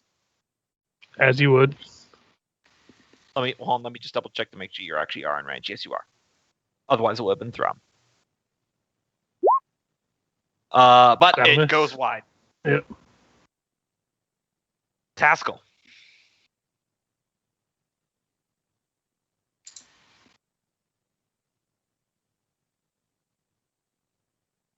I think you're muted if you're trying to say something. Yes, well. Spirit Guardian is always a good choice. And then Magical Blunder Go Burr. Yeah, you just stand there while just can't escape and just have to take it every turn. There's good reason why I put on the triumphant dwarven combat music for this fight. Because I'm like, I know that it has a lot of damage it can dish out, but you guys have got this thing cornered. did we have advantage on it now, or? Oh yeah. Yep. So bonus action for the spirit weapon. Absolutely hits. It is a very much dog pile on this creature now. Oh yeah. The hunter has become the prey in every sense. Home invasion. All right. And I believe that's your turn. Yeah, that's every action type I know of. All right. Ivy. She's gonna shoot at the thing. All right. That'll of course hit. For 12. All right. It's going to use its last legendary action to try to hit Thrum. Still a disadvantage. 18. Yes. 13 bludgeoning, halved because you're raging. Math. Yes. 6. Yep. And then he absorbs 3. And then it is Nolgrim. 5 healing. Go ahead. Your hex is on it. The shades of all of its victims are watching you. It is grappled. It is restrained. It is surrounded by divine dwarven warriors. Like, And what more do you need? Take him out, Nolgrim. Right. Nolgrim Take is him going out. to unleash duel of actually, let's see. Yeah, we'll go with dual Eldritch Blast. Mhm. So 2 of those attacks at advantage. Advantage.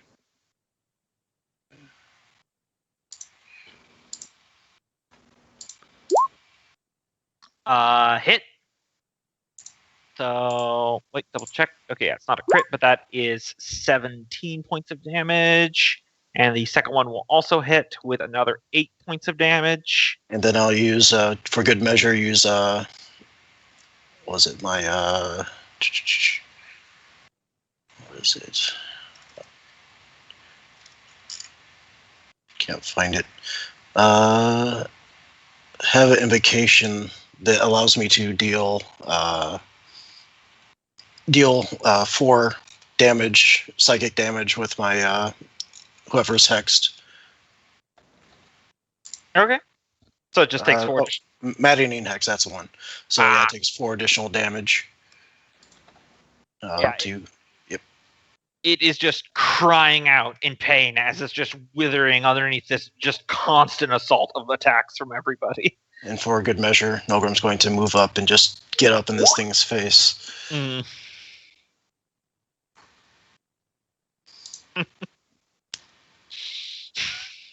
The nod at the end. Yep. All right. Freya. I am going to move the Steel Defender up here. Let me see. I do think in order for you to get the deflection, it has to be within range of the attacker as well. But Yeah.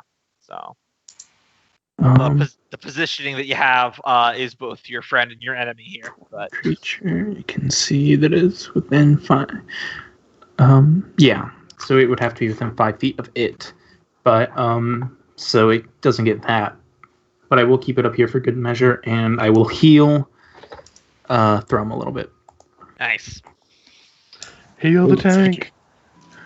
Clearly, you need to find the rune to activate the ancient dwarven laser. Oh yeah, remember your wounds one doesn't work for some reason. Yeah. Oh, does it? Or is it? Yeah, this one doesn't work Just kidding. For some for reason. whatever reason. Here, I wonder if I can remove. We're gonna fix this today, okay? I'm Yeah. removing Just Cure remove Wounds, it and then but click I'm and drag adding the spell it back compendium. through.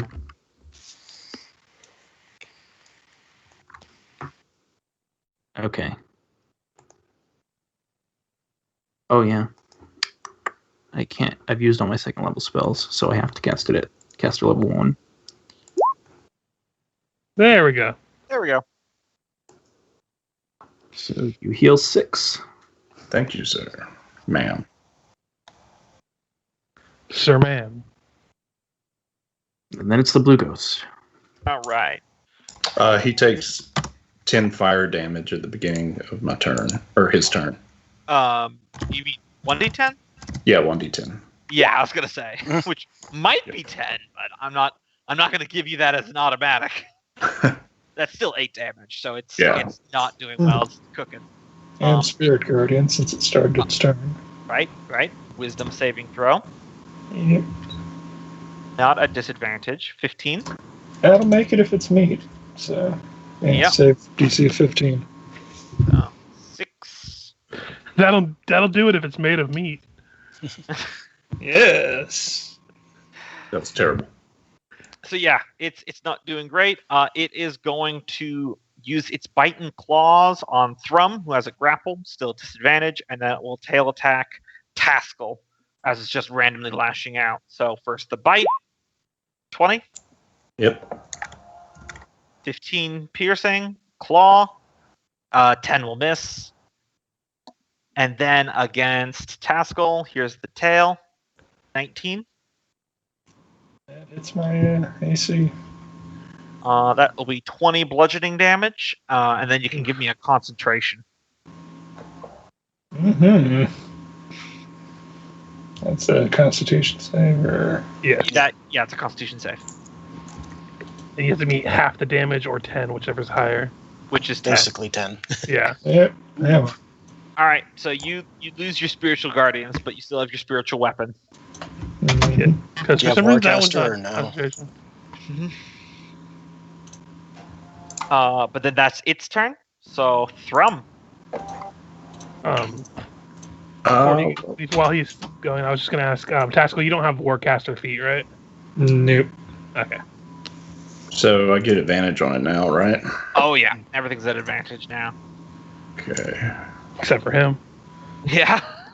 Also, all those all were at disadvantage, right? Yeah. Okay. Yep. Yeah. If you For look some at reason, my brain wasn't clicking. I got good rolls and it had a nice modifier. Yeah. I think that's going to miss. Yep, that'll miss.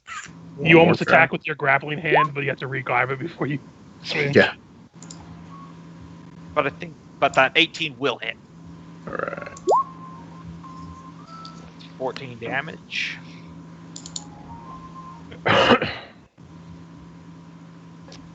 Yep.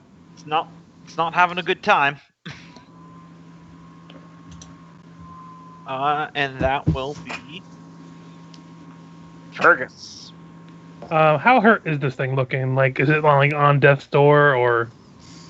It is pretty damn hurt. Hurt, you could say. It's not impossible for you to kill it this round, but you would need to get an extremely high damage roll. How about this? Could I use my Hunter's Eye ability to see how wounded it is out of like a scale of Yes, you can. 1 to 10? It is on 38 hit points. Okay. So I will fire upon it. And I believe Hunter's Eye is a bonus action. Yes, so. it is. So I use my bonus action for that. Mhm. But I will... Actually, I'm not going to do that. I'm going to just step up and stab it with the stab shroom. Nice. Get personal. That'll hit. That For is 14, 15. 15 damage. Cool. Is that the end of your turn? Yes. It is going to legendary action hit you with its tail. Just No, a complete and total whiff. Taskill. Yeah, first things first, bonus action.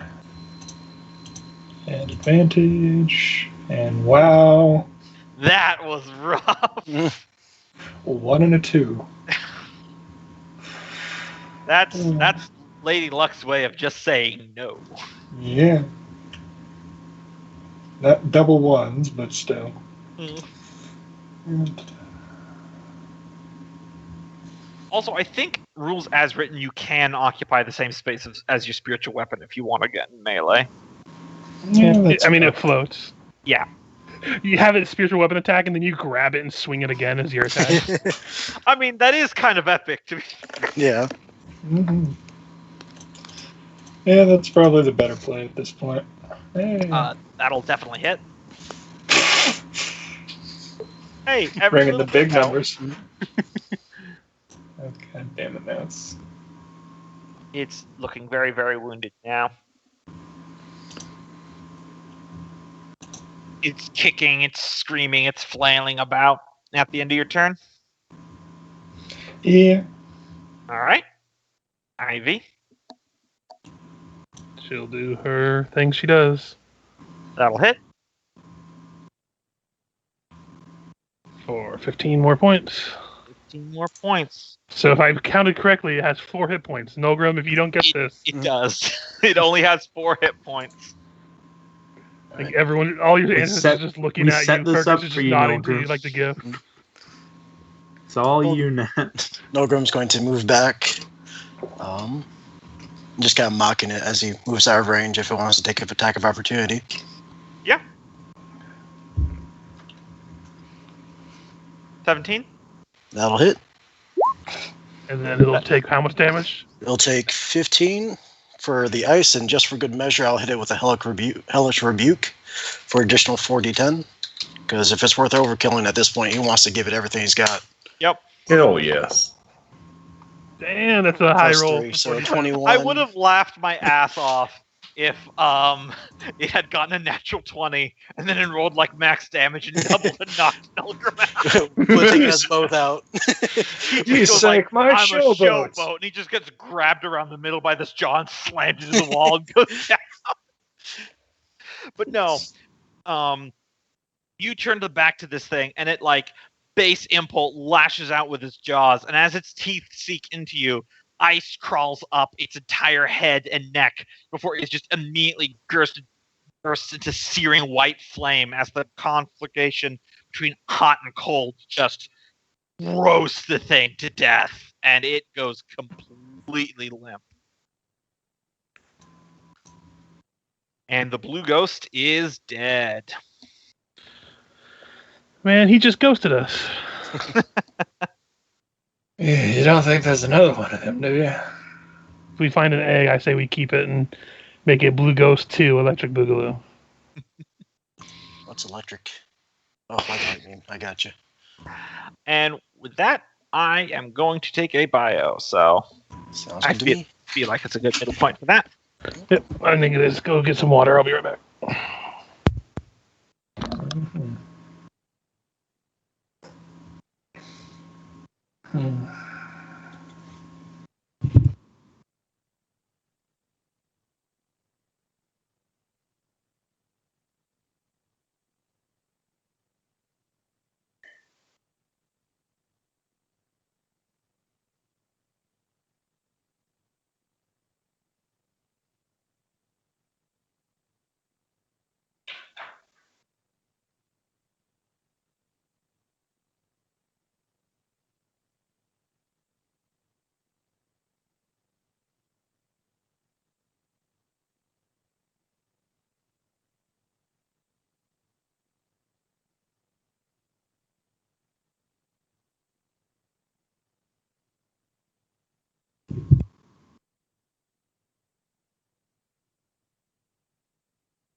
I'm back.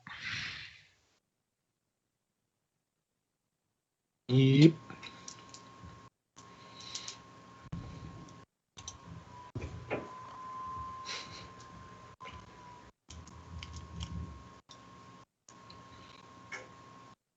Got everything ready. I am back. Awesome. Oh yeah, I was trying really hard that entire time not to overkill it because I wanted Nolgrim to have the final blow because it seems very appropriate. Oh yeah. So I was like, can she make an attack and not kill this thing?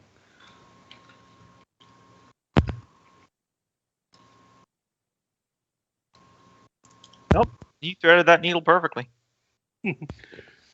This is you were right though. This is a really well designed map for this kind of fight.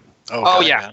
Absolutely. Yeah, if Freya hadn't said that to go up here and try and corner it, we could have been screwed for a long time. Yeah, it would have been doing what it was doing in the jungle where it was legendary action, disengaging and going invisible again.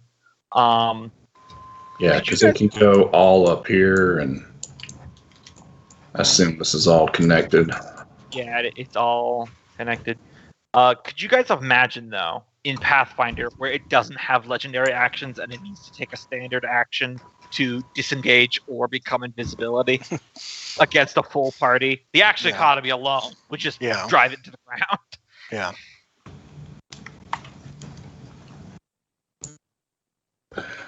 This was definitely a sizable opponent in 5e.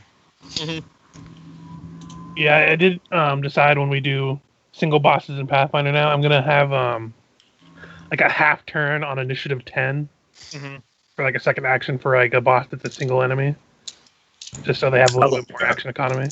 Yeah, That's why I enjoyed having layer actions when I was doing later Way of the Wicked. Yeah. You could either do initiative 10 or you could do half of whatever it rolls for initiative. That's true. I would, but with my rolls, I usually get like a 3. Yeah, I guess that makes sense, yeah. Initiative 10 is right in the middle of the road. Unless if it rolls a 10 as well. Well, then, fuck. So is everyone back? I think so. Michael's muted. Michael might be gone. Yeah. Yeah, so I dealt, what was it, 36 points of damage with just my move action. Yeah, that 4d10 is beastly. Yeah. Unless Rebuke could lay out a lot of pain. Cost you one of your few spell slots, though. Yeah.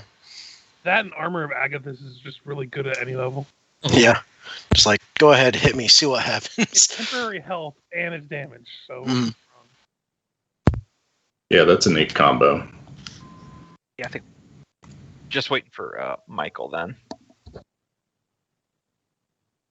I'm here. Okay, cool.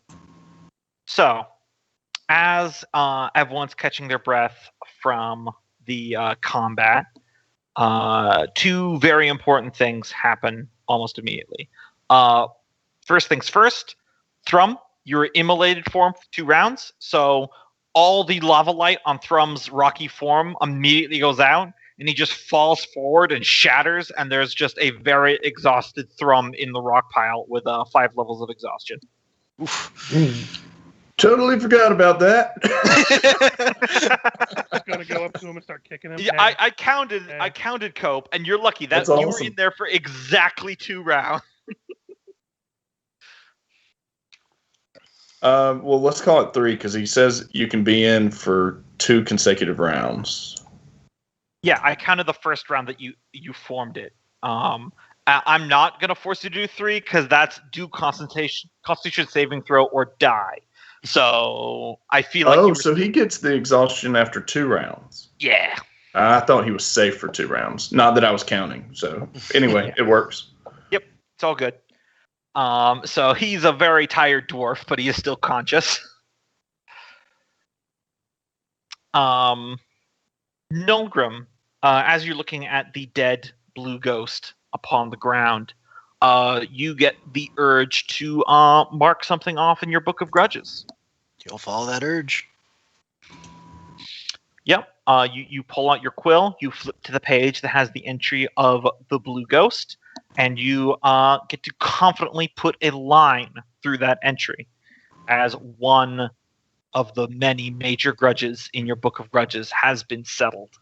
As you look around, you see all the unavenged dwarven souls standing around you, and they move for the first time in a very slow, very somber nod before they fade into the background, disappear from your sight.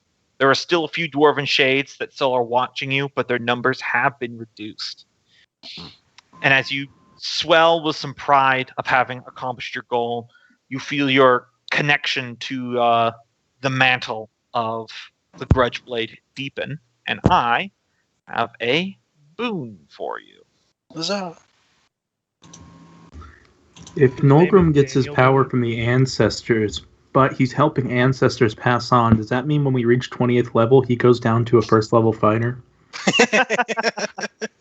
Technically speaking, he's different than a cleric who's drawing his power from the ancestors. He has like a spark of power within him.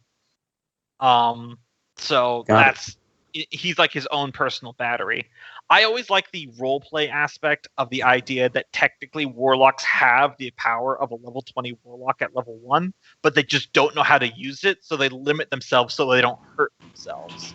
Yeah, because like technically speaking, and according to the rules, your patrons can't exactly take your power away because they've already given it to you. Yeah, that's they the just key can't give you more. Yeah, it's the key difference between warlocks and clerics. So you see that handout there I gave you, Loki? Going into it now. Yep.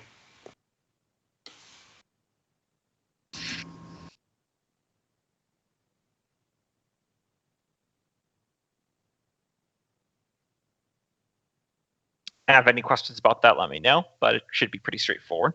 Yeah. Looks fun. Hey, it's free spells, which is pretty good for a warlock. Yeah, exactly. Especially since they're cantrips, so... Yeah, one is a cantrip, one is an actual spell slot, Unseen Servant. It's not a cantrip. So yeah. Nolgrim is looking into his book of grudges. Thrum is tuckered out on the ground. What are the rest of you up to? I don't suppose I will heal Thrum some more. Is he? Yeah, he needs heal. I'm just gonna go start checking out the cave. Hmm? If I spot anything. Suppose I'll go with Fergus. Could be another one of those little bastards. Real quick question on the bottom, the last Yes. ability. Uh-huh. What sort of action is that? Is that a reaction or a standard action on my turn as part of... It's... Let me double check my wording, because it's when you go down. Okay, so it could be So a reaction. I believe it's when you do your death saving throw on your turn. So Okay, I gotcha. you Yep, can I see call that. it a reaction, I suppose, but all you're doing is doing a death saving throw anyway. Okay, that makes On sense. your turn, after you perform a death saving throw, you can willingly give yourself a single death saving throw failure to activate your curse. So it's a free action essentially. Okay, because you're just an addition to a death saving throw. Yeah. Okay, perfect. I guess the assumption there is it's not when you succeed and you stand up, because then a failure would mean nothing. Yeah. Thrum, you can go ahead and heal for 9. That's what I just rolled. Thank you, sir. Fergis and Taskill. This chamber looks like it was the primary nest of the Blue Ghost. There's assorted dry leaves and furs or other sort of assorted matter forming like a bed there. And then there is a mound of dirt right there in the corner. And I think I'm not sure if anyone heard me, but do we actually have any ability to cast detect magic at this level right now? Yeah, you all should. Well, I mean, not everyone. But Yeah, I can cast detect magic. Yeah, that would help with our investigation. But I would investigate.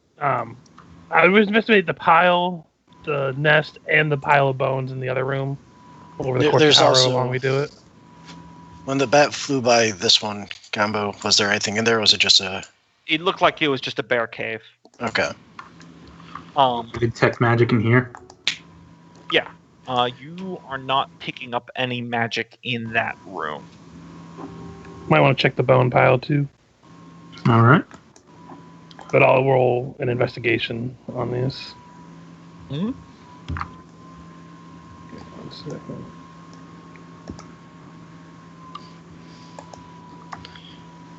Nolgrim would like to harvest a few things from the Blue Ghost. How big is its raptor claw?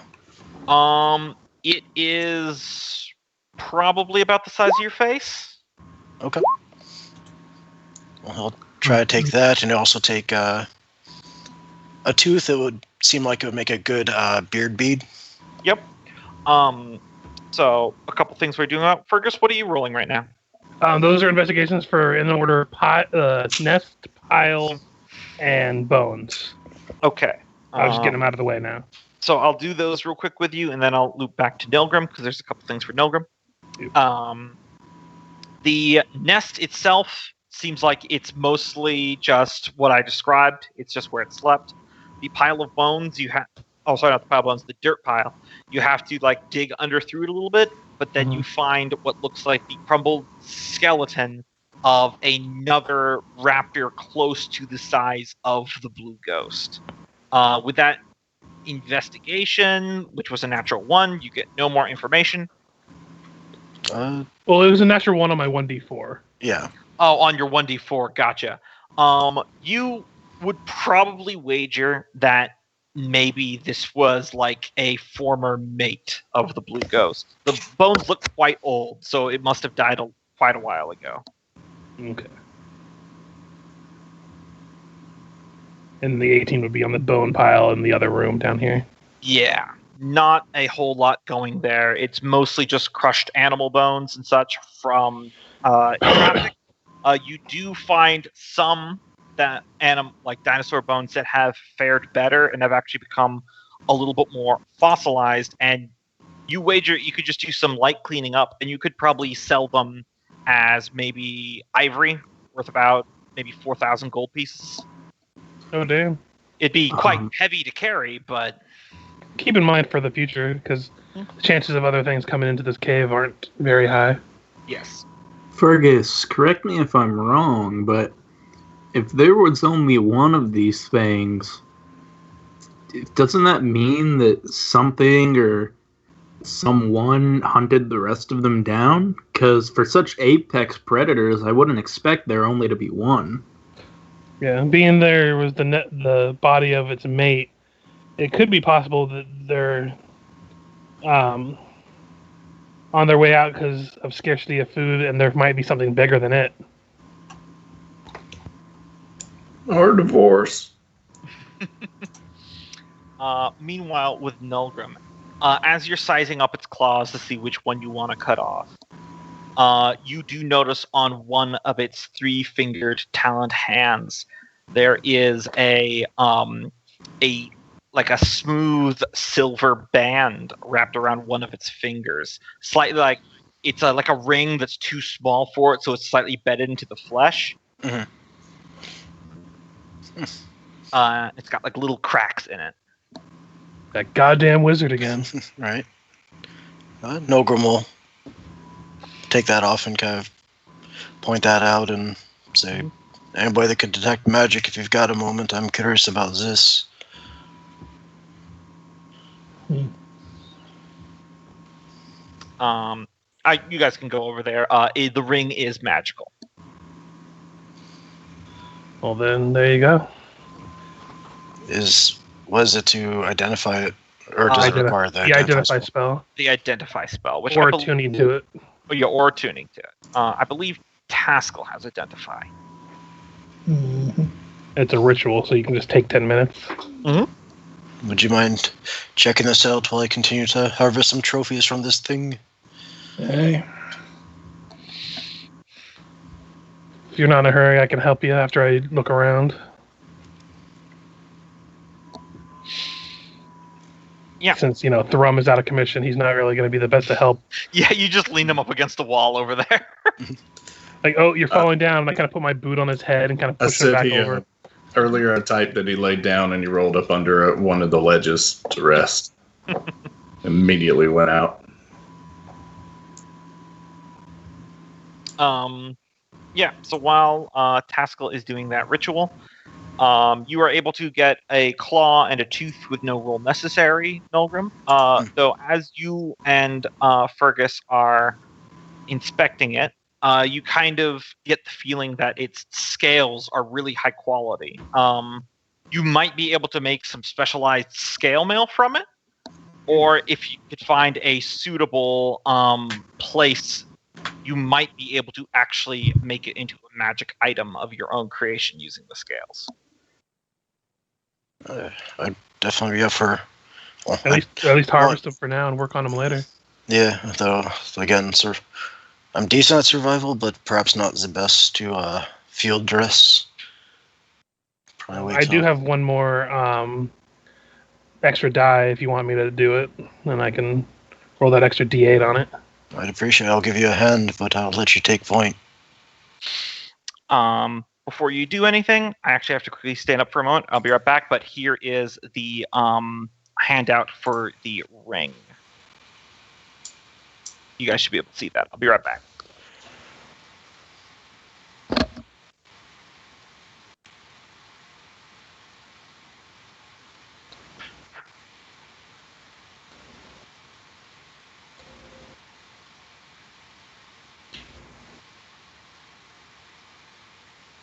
Neat. Oh, that's nice. Mm-hmm. I suggest Taskill. Does invisibility help you at all with stealth in this one? It gives you advantage on it. Mm. At the same time, though, that would help. Like, I'm not trying to just take all the magic items, but I think invisibility helps a for the lot rogue. with stealth. Yeah. Yeah. And like rogue-y stuff. So. Obviously, yeah. Plus, But that's nice because if we ever do a group thing like this again, And it's not one of those things where we're just gonna keep it forever. We could obviously share stuff like this. Yeah. Well, it also says that it doesn't have a duration on the visibility until you do something to break it. Yeah. So very good for scouting. Mm. We look back and it's already gone, and Ivy's gone too. Yoink. Oh, I'm glad Gombo wasn't here to hear that. Like you do that in a heartbeat. Why didn't I think of that? That's hilarious.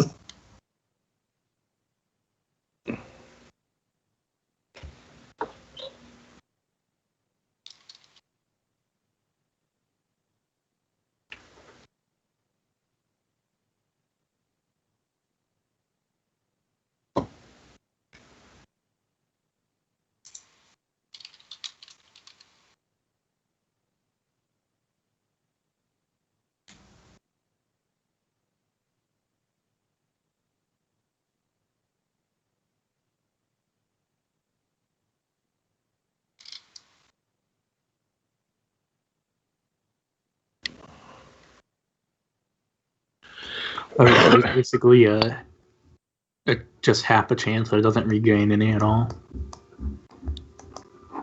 The ring. Wait, what was that? I'm looking at the damaged ring of invisibility we had shared. Yeah.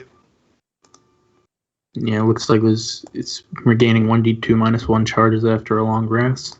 Yeah, so there's always that chance that it doesn't regain any charges after a long rest. So Did I say a max number of charges? 4. it has a maximum of 4. Yeah. Okay. So it currently has 4, but after a long rest. Okay, I got it. So basically, you're gonna probably regain 1 per day if you're lucky, none if you're unlucky. Mm-hmm. So it's not something you would use every single day or anything, but I mean, it could be. Again, you could use it for all day as long as you don't take any sort of action that would break it.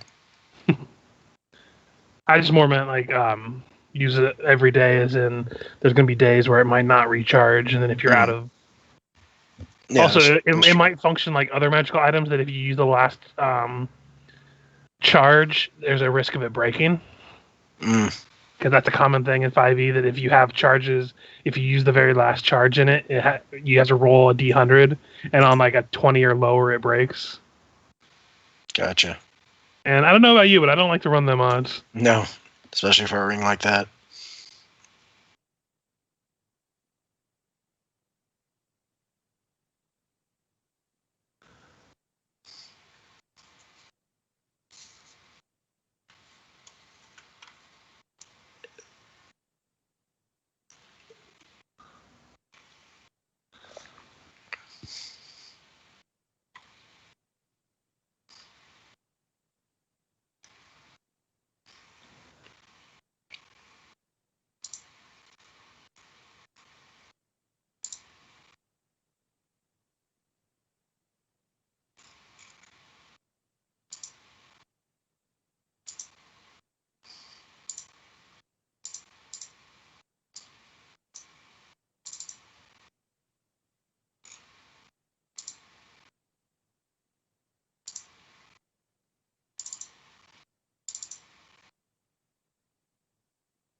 I'm back. Yo.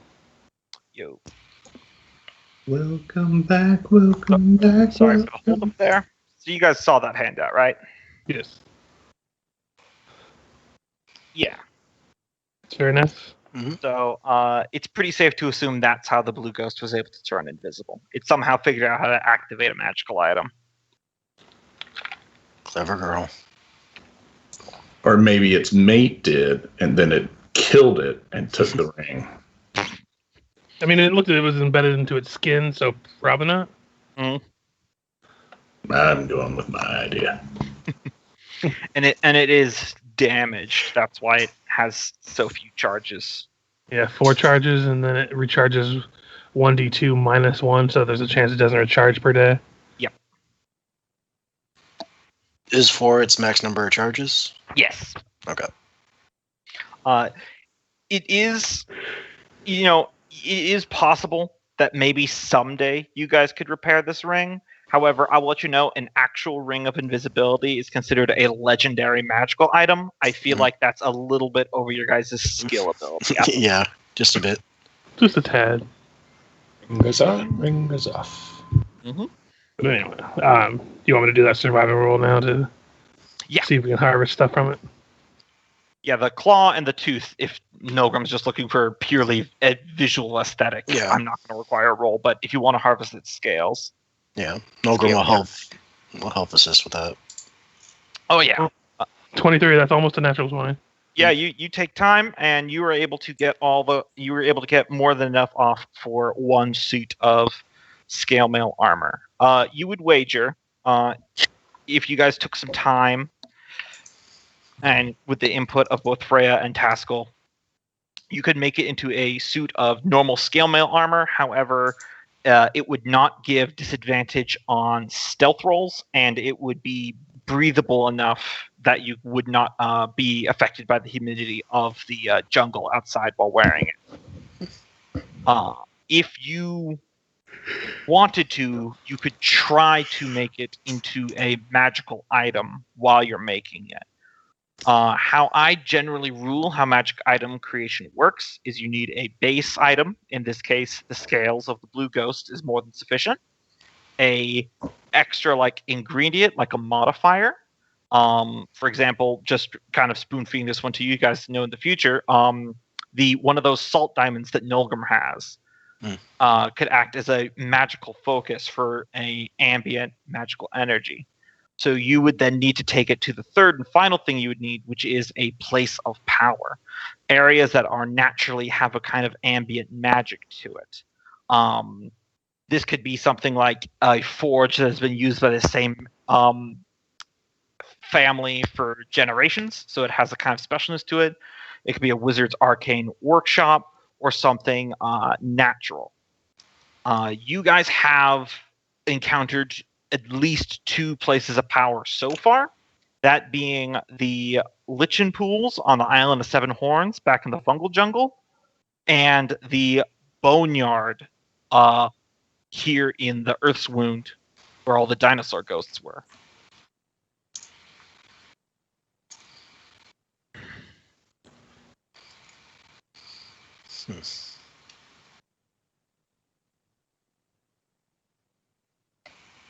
Well, Nolgrim would leave it up to the crafters of the group to make something with it if they so desire.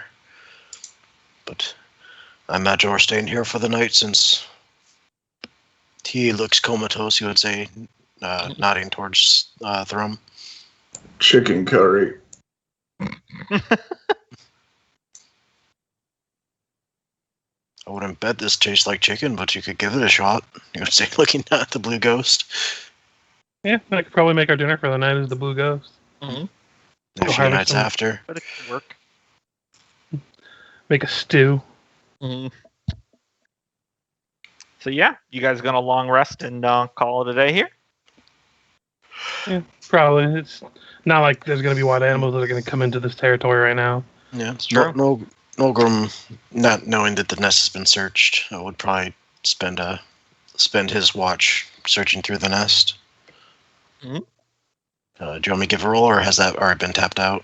It's already been tapped out. Okay.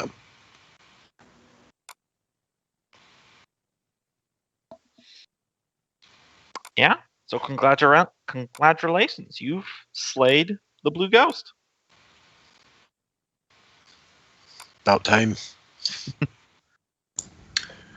Yeah, that was a really good villain. Mm-hmm. Yeah, it came out well. So, you take your normal watches, but here in the cave, nothing super eventful or untoward happens. Meaning that the next day, you can resume your journey.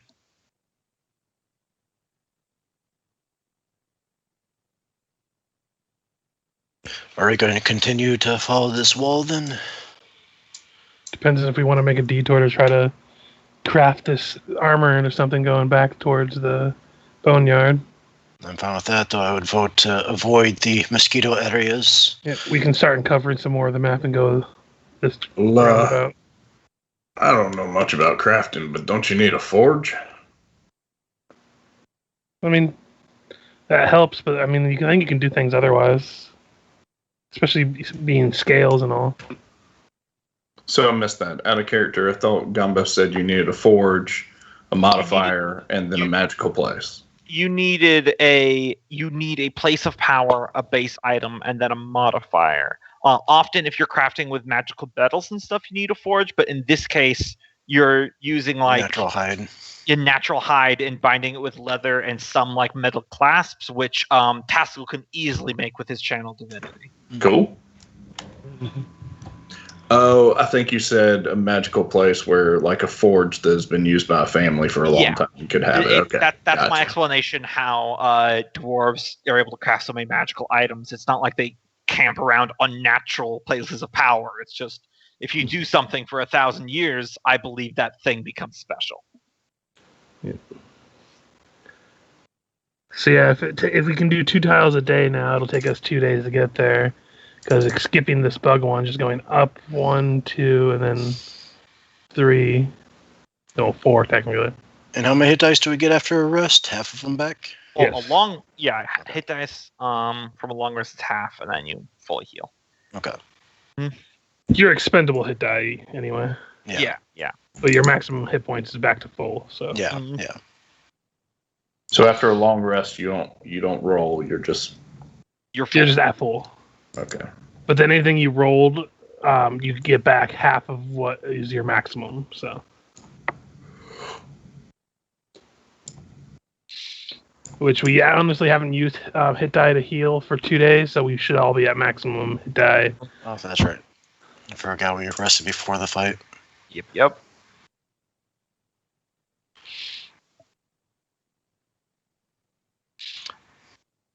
So I think Gombo and this year are waiting for us to do anything else. Yeah. We're headed this way. Okay. So, someone who is leading the party, give me a survival or a strength to navigate out of the thickened jungle where you are right now. I'll give advantage to Thrum. I don't want to make all the rolls because I don't trust my rolls most of the time anyway. It's thematic for him to take the lead sometimes. Yep.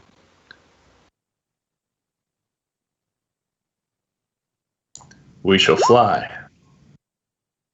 Yeah. Oh, there's a door here the entire time. Yeah. With that, I'll say you can actually get out of here in 1 day.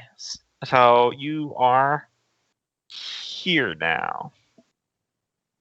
I think that's coming from the Blue Ghost lair. It's much easier to see the game paths that he always used to leave with. Oh, absolutely. As you guys are leaving the slightly elevated position of the Blue Ghost lair, you still see the faint and very distant like smoke of the campfires of that caravan to the south. Hmm. All right, so Did you tell us about that? Yeah, we encountered it last time, and you didn't want to deal with anything. Everybody chose Okay. to avoid. I just couldn't Yeah. remember what the background for us was. I was leaving it to the group as this is one of those things that's out of Fergus's wheelhouse when it comes to dealing with the drow. Well, Yeah. hold on. I may have just had an idea. Oh boy. You said these things were pretty valuable. Yes. The leftovers from the Blue Ghost. Do you want to entreat with them and perhaps sell them? Oh, so now you want to entreat with them. Well, no, I want you to entreat with them. If And you're take all it up to for the it, I'll cave. try it. And we'll lay in ambush the whole time in case anything goes wrong.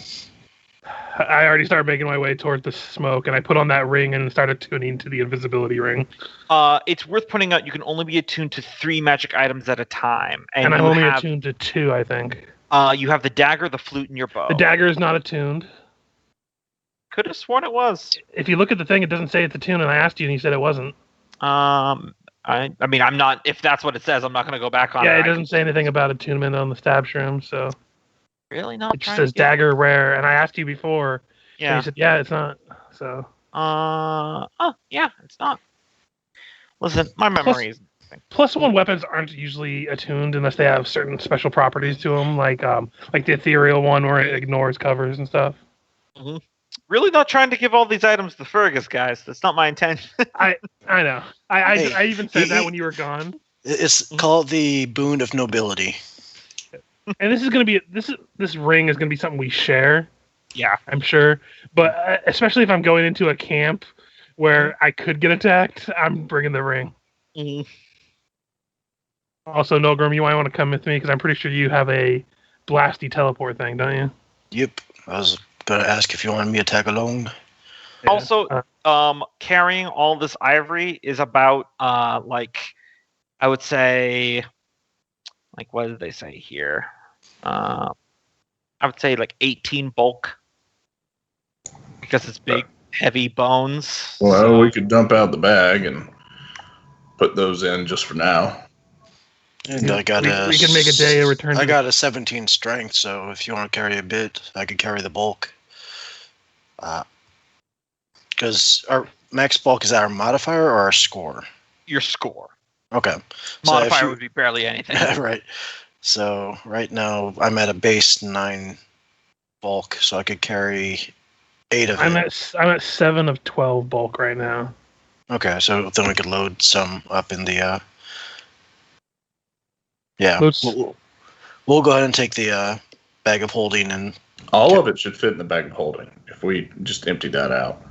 Yeah, you guys can just hold on to the stuff that was in the bag of holding while we do the treating with the trading.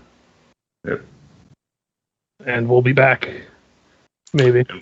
And do we have a way to come close enough so that if anything goes wrong, we could attack or help y'all retreat? I think the plan is to just go. Because again, he could turn invisible. I could teleport out. I think you can tell where both of us can. All right, we'll stay in the Blue Ghost cave. If they come at us, they'll back. regret it as we depart. I will tell you that they are in this hex here, so staying in the Blue Ghost Cave would literally be a day away. Oh, never mind then. I mean, if you want to do that, you can. But I'm just. We'd all find a good spot for us to hide, and y'all know where we are, so that you can teleport back to us. Yep. Yeah. So yeah, load up the bag of holding with the bones. Everything else we took out of it, we just carry by hand while we're traveling until we get to them. Okay. Well, Yeah. everything we can carry anyway. But yeah. So rest of you find a good spot a ways away, maybe like a mile, and then it is just Nolgrim and Fergus going. Mm-hmm.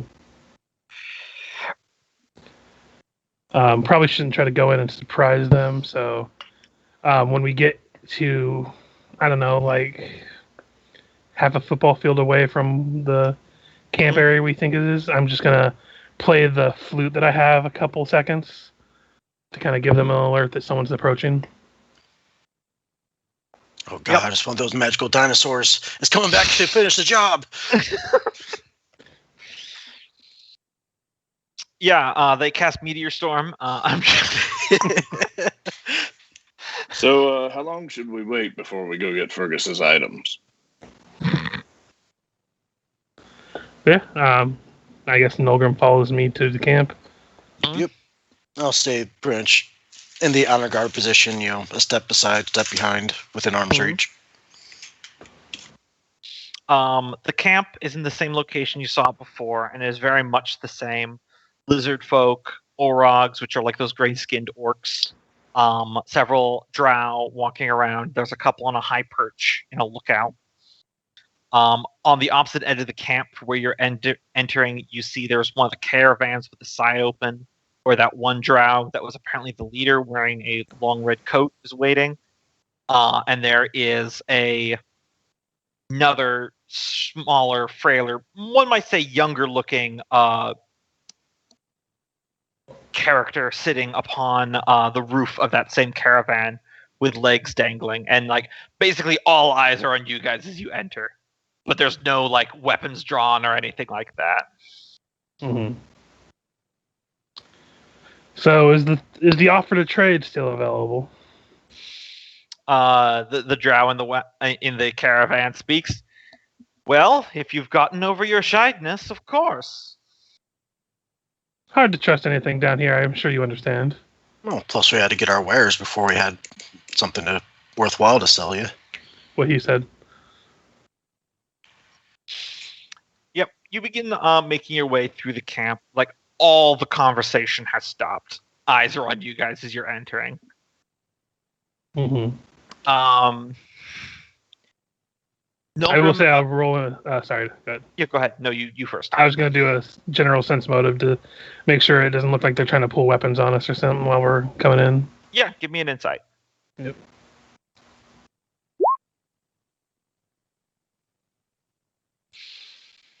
Yeah. So you're getting a very interesting reading on this room because it really seems like it varies what the reaction is depending on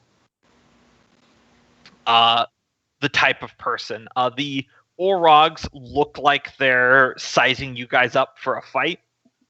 The one with the tattoos that I described before that's leaning up against one of the caravans right now looks kind of amused. You do notice that though he is shirtless, he's kind of got what like a battle kilt type thing over his trousers, which you first thought was like made of an animal pelt, but then you notice the different furs on it are of different colors with slight bloody near the top, and you realize those are dwarf beards. Mm. The lizard folk are almost unreadable to you. What little that you have heard of them, they are logical isn't the right word, but very practical people. So if you're not picking a fight, they're not offering one right now. The most relaxed people are the drow here, actually, as they seem to be acting like this is pretty routine. And you said the tattooed person is a drow as well? The tattooed person is an Orog. He is an orc. Okay. And he is, and you do see now next to him, since you're not from a distance, he has a large metal maul next to him as well. Gotcha. Nolgrim, could you give me a perception? Could try. Mm-hmm. Hey, average.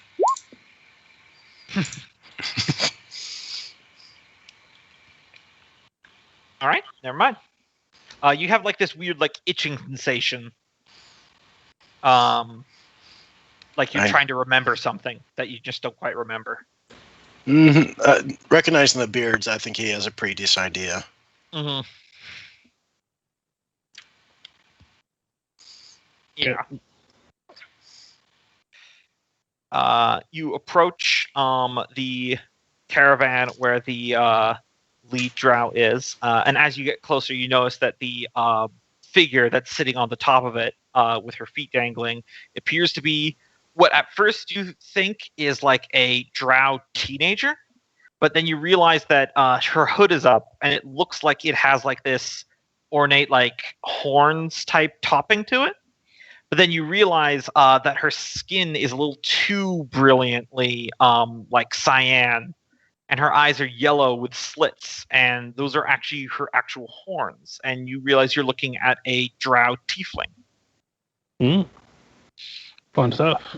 Mm-hmm. The lead drow that is behind the that is in the caravan has a very, I'm not going to say welcoming smile. It's very much like you're kind of getting like a criminal intent type. A skeevy businessman kind of. Yeah, skeevy businessman. So basically what he's used to from growing up. Yeah. I would say I'll let this carry over with that 23. Just even without saying too many words, you are familiar with this guy's type. This guy is an absolute snake in the grass that if it profited him would definitely sell you out, but rather than trying to pretend he's something he's not, he's just being level with you because at the moment there would be no profit in it for him. He says, well, this is nice to meet some people that could be doing some business out here in these untamed wilds. Allow me to introduce myself. I am Bazir Jazavan, and this is my caravan.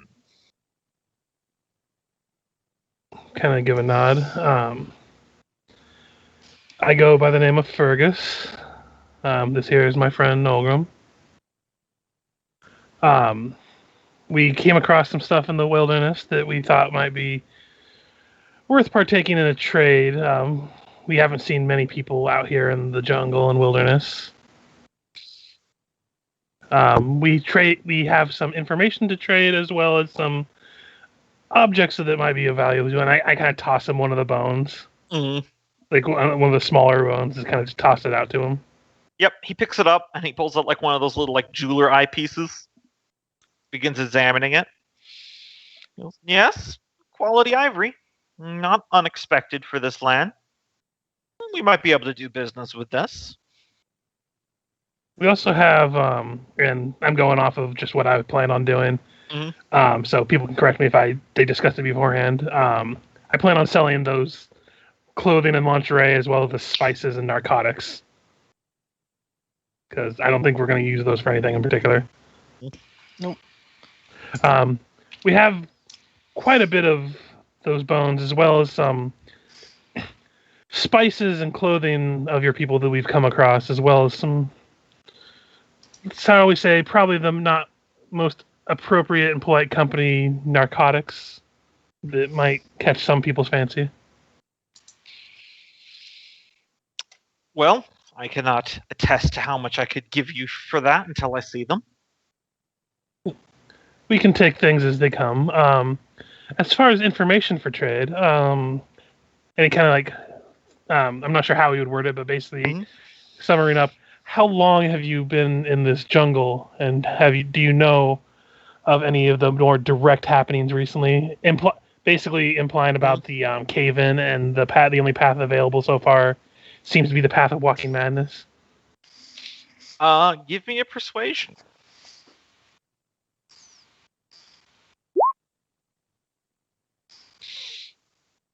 Yeah, he sizes you up for a moment and goes, inquisitive minds, eh? Well, I am more than happy to tell you what I know. However, I don't do anything for free. In what way would I benefit from sharing this information, my good sir and your taciturn friend?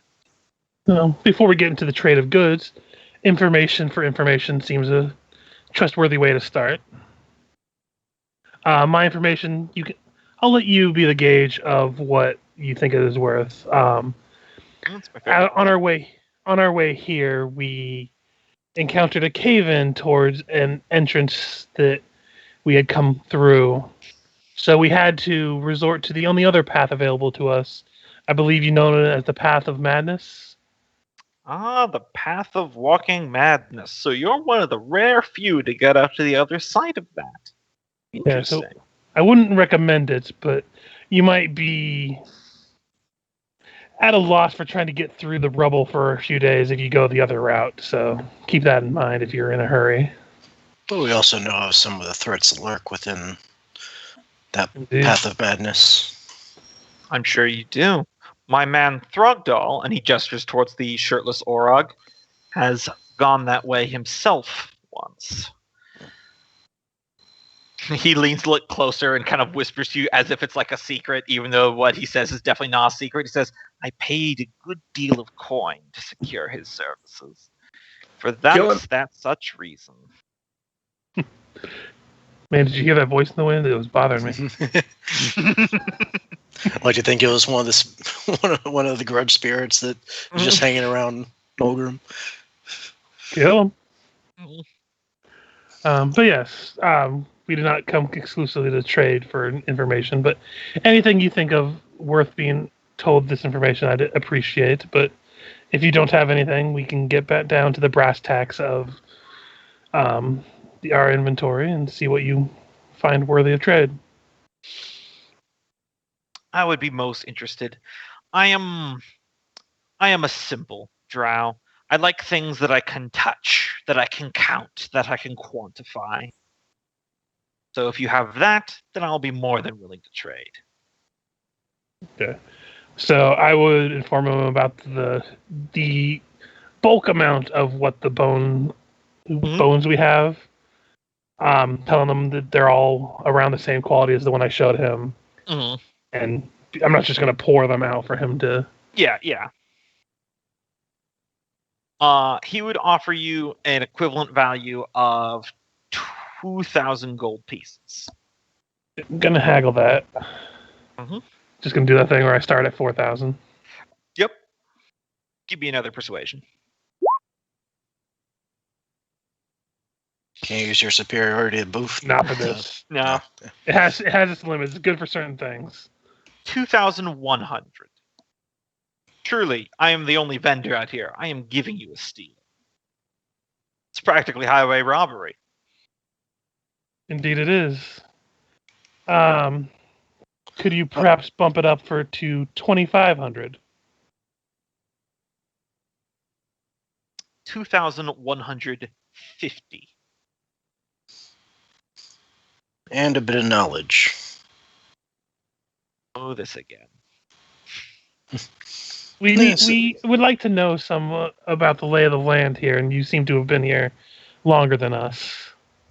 Seems a fair trade. You don't lose anything, and we gain some in addition to the gold you offer.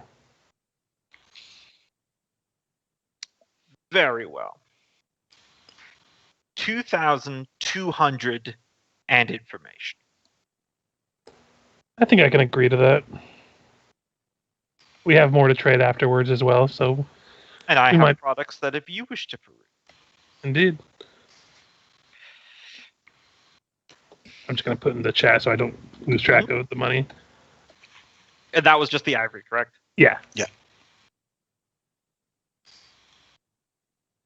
And basically wait for the information he might have to offer before we continue with our trading. There is a gap to the surface, to the north.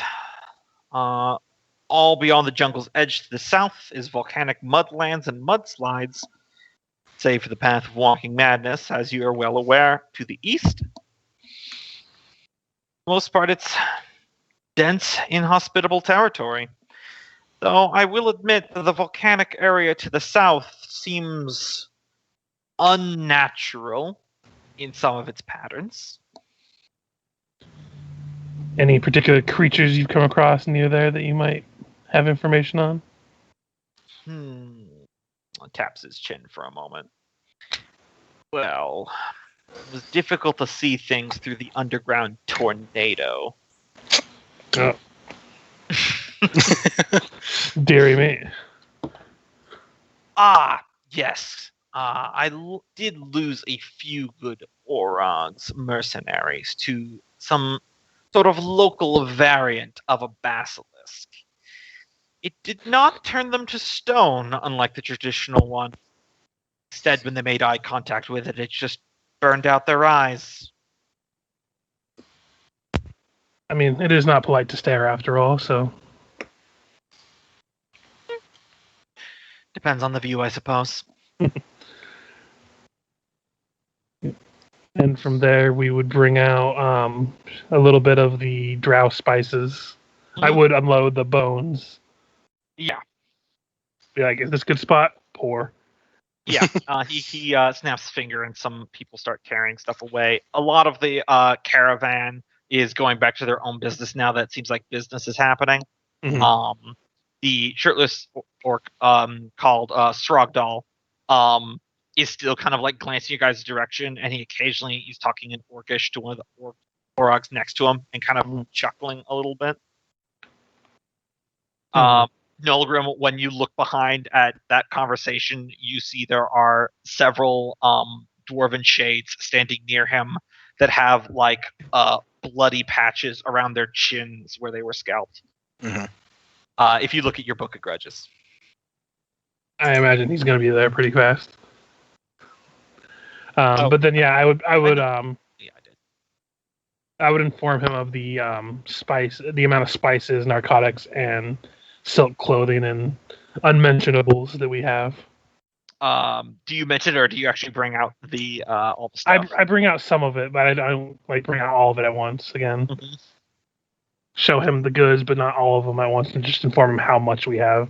Yeah, he seems pretty like level and just like taking everything as it comes as you're bringing out the spices and narcotics. I'll need to look up into your inventory again, see how it's much all together around 1,400 gold worth of stuff. Gotcha. He does raise an eyebrow when you pull out a sample of the lingerie. Mm-hmm. And he picks it up and he looks at it, and then he looks at you and he looks at it, and then he goes, My uncle has a type. You don't need to lie. I know where these are from. You got these from Voyus. Kind of shrugs. Like, again, my uncle has a type. So you're the band that took out that fort. We came through the way, yes. Kind of being obtuse a little bit. You don't have to be so obtuse, friend. Drow society is hardly the monolith that many of us like to let on about. I sold these to her several months back. Also, it seems word travels fast. Well, I have my ways. Did a Hestia come by here? I don't imagine. No, but I imagine I should be keeping my eyes out now. Indeed. She was a very friendly sort, more than I could say for her. I think it was her aunt, out of character. Cousin. More than her cousin was. Yeah, so many names, hold on. It was Baroness Sathia Sevestia. Yeah. So yeah, basically she was a lot more friendly than she was, so we let her off with a warning. How gallant, I suppose. That and one among our group fancies her a bit, so if she does pass by, be sure to let her know that Thrum misses her. That warning. Stop being drow or else.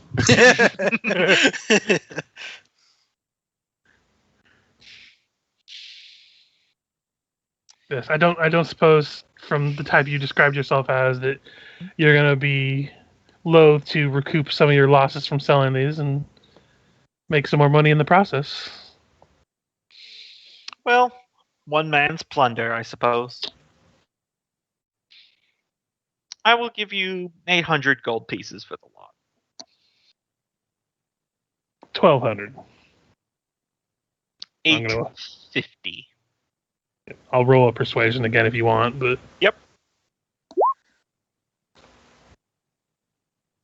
All of your golds. Clearly, like you said, highway robbery with the bones. It couldn't hurt to spend a little bit extra on the products here. You know their quality if you sold them to her. Bones are plentiful enough, but manufactured goods like these, not bound to find in this area. 1,000. So light. Smell good. 1,000, and if we find something of your stuff that we might buy, we might have a friendly discount if we buy enough. How about that? You've twisted my arm. 1,150. Deal. As he's taking all that stuff on your hand. So, it was one of you that scored the death blow to dear Sathia, then? No, Rowan just kind of caressed his beard and grin. Well, honestly, the sight of the dwarves in her own personal chambers, I think, just gave her a heart attack, to be fair. Oh, that does sound like her.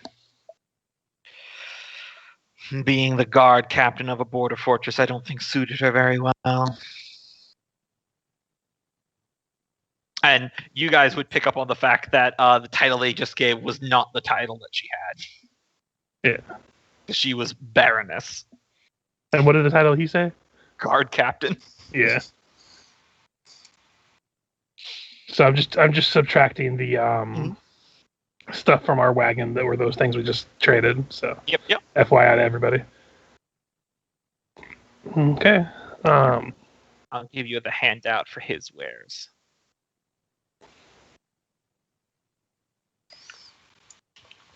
He's got quite a list. Yep. Would it be safe to say it has some? He has the components I need to cast Find Familiar. Yep. Basically at incense and whatnot. 1.5 price. 1.5 price. I am interested in that hat of storage. Mhm. In fact, I'd like to know what that does. Is it just like a bag of holding but smaller? Yeah. He pulls out the hat. It's like a floppy brown leather wizard hat looking thing. He shows it to you, the cell that it's like empty, and then he takes a potion, and he just flips it and he drops it into the hat, and he turns the hat upside down and shakes it. Nothing comes out, and he shows you that it's empty, and then he reaches his hand in there and he pulls it out. He says, "Not as deep of a storage as a bag of holding, but the concept is similar." It's a magician's rabbit hat. If we were to ask more about it, could we get an idea of how much bulk it could carry? 8 bulk out of character. Wow. Obviously, we wouldn't use that. That's not bad. That's pretty decent, actually. And looking over his wares, if we like unstoppered one of the healing potions and sniffed it, I imagine healing potions, at least basic ones, we know the smell and taste and stuff of it. Yeah. It seems like on the level for that stuff. Yeah, he seems like he's on the level. Once again, with your insight, it doesn't behoove him to sell you bad gunk. Like, you're the only other people out here. It's better to have a repeat customer than piss someone off after literally the first time. And let's see. I don't have anything on my sheet, but I know the wagon also has another 2,200 worth of coins and jewels. If we need to spend stuff. Well, we don't have a wagon. It's all in the bag of holding. We would have taken out the bulky items. Yeah, So, but I imagine we kept the imagine coinage. you've got all the gold. Yeah, I do know we do want to buy that hat of storage. I mean, looking at Nolgrim, I imagine we both do. Oh yeah, that seems pretty nice. Like, even if neither of us use it, it's still just going to be handy to have. Let's see, Cloak of Mighty Magic. Yeah, that's worth asking about. Ah, yes, the Cloak of Mighty Magic, one of my rare items. It is infused with natural arcane energies that amplify those who know how to cast them. Out of character, just in shop talk here. Once per short or long rest, as a free action, it can increase the spell level of one's cast spell. Not bad. You said once per long rest? Once per short or long rest. Oh, shit, that's pretty solid for Nolgrim right there. Yeah. So, I'm just drumming up some numbers for what we might spend.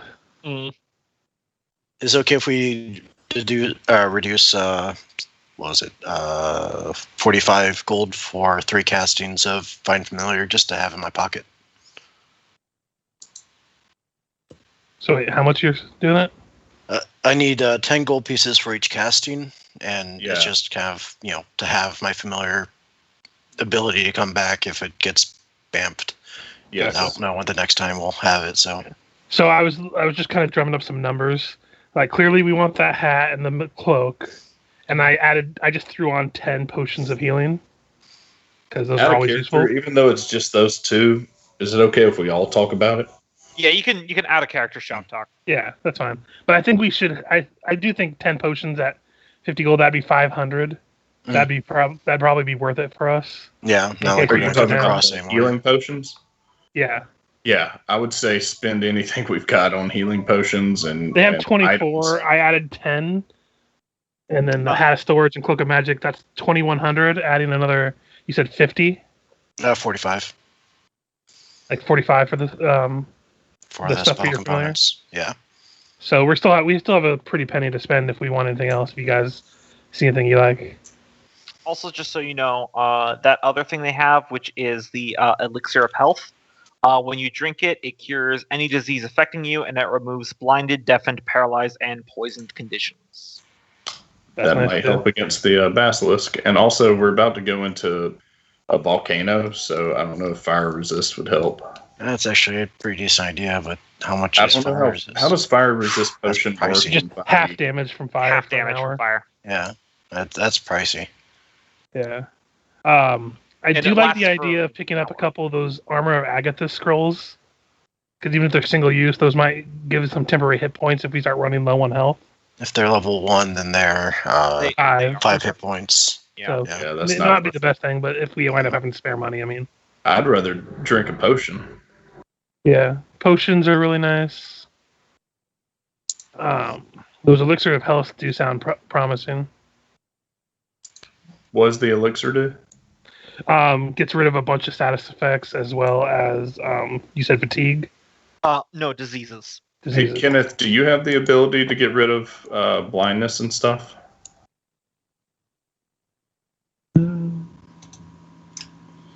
Got lesser restro right now. One disease or one condition affecting a disease condition can be blinded, deafened, paralyzed, or poisoned. So yes.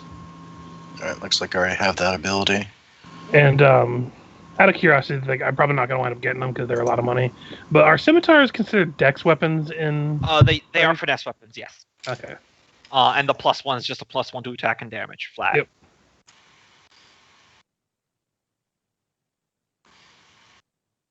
So, if anyone has ideas what they want, just let me know. I don't know. I still think those fire resistance potions might be worth it. I mean, we have the money for them if we need to buy them. I'm open to it. We could each hold one for the rest of our characters' campaign for 200 gold pieces.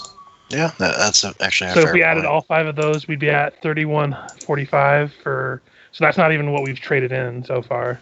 Okay. Yeah, because everyone said it at some point. Money's worth nothing down here. Yeah. What does the Ring of Warmth do? Does that just keep you warm in cold climate? He explains it is that it is forged from magical volcanic rock that when you wear it and you are attuned to it, you can be comfortable in temperatures as low as negative, I think it was 40 degrees, and you have resistance to cold damage. I mean, even if we're going to the fireplace, that might be good for the future. It's not bad. Yeah, if we've got the gold to have an elemental resistance, that's pretty solid for 600. Michael and Kenneth, can y'all think of any reason not to be spending the money here?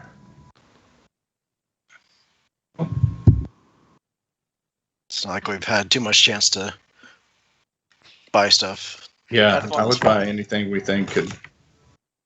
So we have a total of 5,550 gold worth of jewels, coins, and such. And we've spent, with the fire-resistant potions, 10 healing potions, the Hat of Storage, Cloak of Mighty Magic, and the Ring of Warmth. We're at 37.45. I mean, I wouldn't blow everything. No. But I would say we add on those elixirs of health and maybe some more healing potions if we have money to spare, or at least a couple of those elixirs of health. Yeah, and maybe keep back Yeah, can hear you now. How much can you keep back if you do that? Let's see. If we do if we do 2 of the elixirs of health, we'll be at 4,045. So we'll have like 1,500 left from that. And we could add I'm confused on your math. Are you counting the money you've made in bartering so far? Yeah, because we had 3,350 from bartering, plus another 2,200 in coins and jewels. That's right. So I mean, and any of the stuff that we buy right now, we can auction off later if there comes a point when we need money. That's a good point. So I'd say go with what you just said, Richard. Okay. Save a little bit of cash. So we would have 1,500 left. Do we want to buy any more healing potions, or is 10 good? I think 10 plus all those elixirs of health. Yeah. So I'll type out all the stuff we just bought then. The only time I can see in 5e that we need potions is after fight if we want to chase the... In combat. Yeah, I let you drink them as a bonus action in combat. Oh, okay. Or to bring somebody back who's unconscious. But you don't like if Taskill falls down, we need a healing potion sometimes because a lot of us don't have healing powers. I mean, right now we've got Taskill as a main healer, and then Freya has Cure Wounds that she can cast up to 4 times a day. Yeah. And she can always cast that at the next level, right? Is that how 5e works? Yes, she can cast it at the next level, but I only have 2 second level spells. Yeah. And then Thrum can always... His is weak. It's 3d6 right now, but it scales with his levels. But that's out of combat because he has to take a minute to do it. So I was thinking the potions would be helpful if we get in the situation where we did with the dinosaur and we don't want a short rest. We could, pop some potions and keep on charging after whatever it was. All right, let's see here. item storage, Cloak of Mighty Magic, 10 potions of healing, just modifying the sheet, 5 potions of fire resistance, which is all of them. You're really distant, Gombo. I'm muttering to myself, that's why. Gotcha. All right, y'all want me to add this to the Yeah, at least those ones we know we're getting. wagon So sheet? Yep. There we go. That should be updated. Sorry, sometimes I the Ring mutter of when I'm... Warmth isn't crossed out either. I did add that. Oh, okay. I didn't see that up the top by your name. I'll cross that out. And the Ring of Warmth does require attunement, so I will give you guys the handouts for those magic items presently. Let's see. Should the 1505 gold pieces we have left, should we keep that in half drow coins and half silver drow and coins, ruby? half gems. Yeah. Yeah, because you can still use those gems to power your ancestral smithy weapons. Yeah. Well, we didn't use our specific rubies that we've got set aside for that. We used the assorted silver and ruby jewelry. Yeah. So actually, I'd say we get rid of the jewelry and keep the coins, since that's more easily tradable. There's no bartering over the value of a coin. Mm-hmm. Works for me. So There we go. I'm adjusting the wagon right now. You guys should have all the handouts for those magic items. Yep.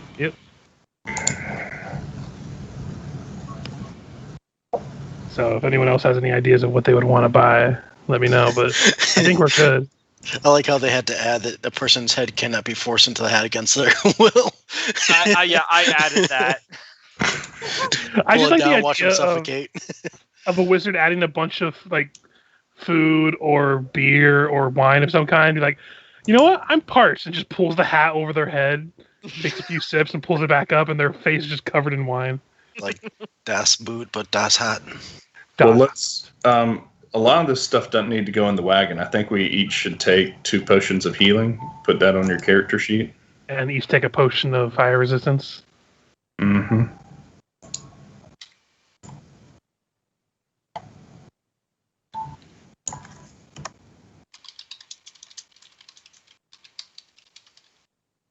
And so, okay, yep. And who's keeping the elixirs of health, out of curiosity? I say we put those for now, at least in our supplies, because those seem like something we do deal with after a fight. I would say put it in the hat, because it could be something you need on the fly. What's the action of taking it out of the hat? Probably just an action. Provoker, Yeah. you think? From the hat, I would say it would be an action to pull it out and drink it. If it was on your person, it would be a bonus action. But I feel like the hat would have more of a to do. Let me guess. Who's wearing the hat? I was going to say either Freya or Nolgrim. Or even Taskill. It's a magic floppy hat. Doesn't exactly fit Fergis' style. I would think that would be right down Fergus's alley. Let's if see you guys here. want me to wear it, I'm not going to object. Who did we give the Cloak of Mighty Magic to? We gave it to... I think that's going to be Nolgrim, just because... Nolgrim, I'm guessing? Yeah. Get probably the most mileage out of it. That fits. Yeah, put that on your sheet then. April. Sure, I'll take the hat. I was laughing last session because at the start of the session, you guys are like, it's not like gold's useful. There's no shops. And then you find the Drow caravan. And you're like, yeah, let's not go there. I'm like, well, it's not on me then. Well, the best part is the person who was adamant about not going to it was Thrum. Yep. And then as soon as we got all those bones worth like a bunch of money, he's like, hey, look, there's a merchant right over there. Let's go. Yep. I figured that worked with like the dwarf greed. Mm-hmm. Who are we giving the Ring we of gotta Warmth? make some money. We don't even we can keep that in the storage if no one else wants it. But if someone has an unattuned slot, it doesn't hurt. Yeah, I think somebody could take it. I'll wear the Ring of Warmth. Yeah, I think it matches Thrum the best because it's kind of an environmental survivalist kind of thing. I'm maxed out on attuned items currently, so. Because I have my bow, my flute, and the Ring of Invisibility currently. So now I can store all my inventions in the hat. No, please don't put your hand in the hat. Pulls your dog out of the hat. And now for my next magic trick. It'll make your limbs disappear. Unfortunately, I can't pull the hat very far down on my head because it specifically says. It says against your will. It Yeah. says if you do it yourself, you can still do it. Oh, okay. I like I'm that. just- So, like, it's like the opposites of pantsing. Somebody can't come up and hats you. Yeah, because otherwise you'll suffocate in the void. Or if then they cast an anti-magic field, it would just slice your head off. Oh, Jesus. I'm not gonna do that to Can you people. put your hand in? Yeah, absolutely. Slice. You can Slice. go all the way up to your shoulder. Your penis? And, basically just pull the hat down, tie it around their neck, and they just suffocate. Yeah, Cope's first question: what does it feel like to put my dick in the hole? Oh, God. roomy. I Hey, guess. reach in my bag. It's like a hot dog down the Yeah, highway. I've been the person that always made that joke about why bounty hunters in fantasy settings didn't use man-sized bags of holding and just like stuff people in it, and then it's just their head poking out, and they tie it, and then their body's just floating in an extra dimensional space, and they tie the bag to their belt, so it's just the head. I mean, I've seen some cartoons that do that shit. It would definitely be intimidating because, normally people that have, heads on their belt, they're just dead heads. But actually have a head talking to you, like, yeah.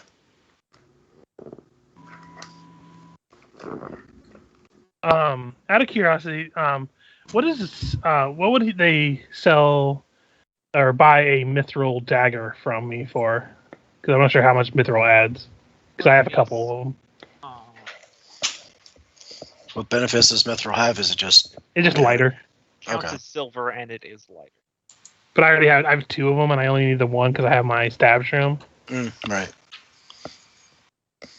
So, Michael, make sure you put the hat and 2 elixirs. Or do we want 1 elixir in the hat and 1 elixir in the bag? I also just put the elixirs both in the hat. Yeah. 20 gold per dagger. How much? 20 gold. Okay. And I'll just keep it then. Yeah, that's you would know in character that's below market value, but he's aware that he's kind of the only game in town right now. So Yeah. I don't know. He's made more than he's spent on us. So. Oh yeah, no, he's not complaining. Oh yeah. He should be more than happy. Mhm. But yeah, I imagine this is like after we do some bartering back and forth. Just for flavor, can I roll persuasion to try to get him to comp the materials for Nolgrim after he bought all this stuff? Sure, give it to me at disadvantage. Oh yeah, that's fine. This is more for flavor than anything. How many of those elixirs am I carrying? 2. Two. 2 elixirs of health. Okay, got it.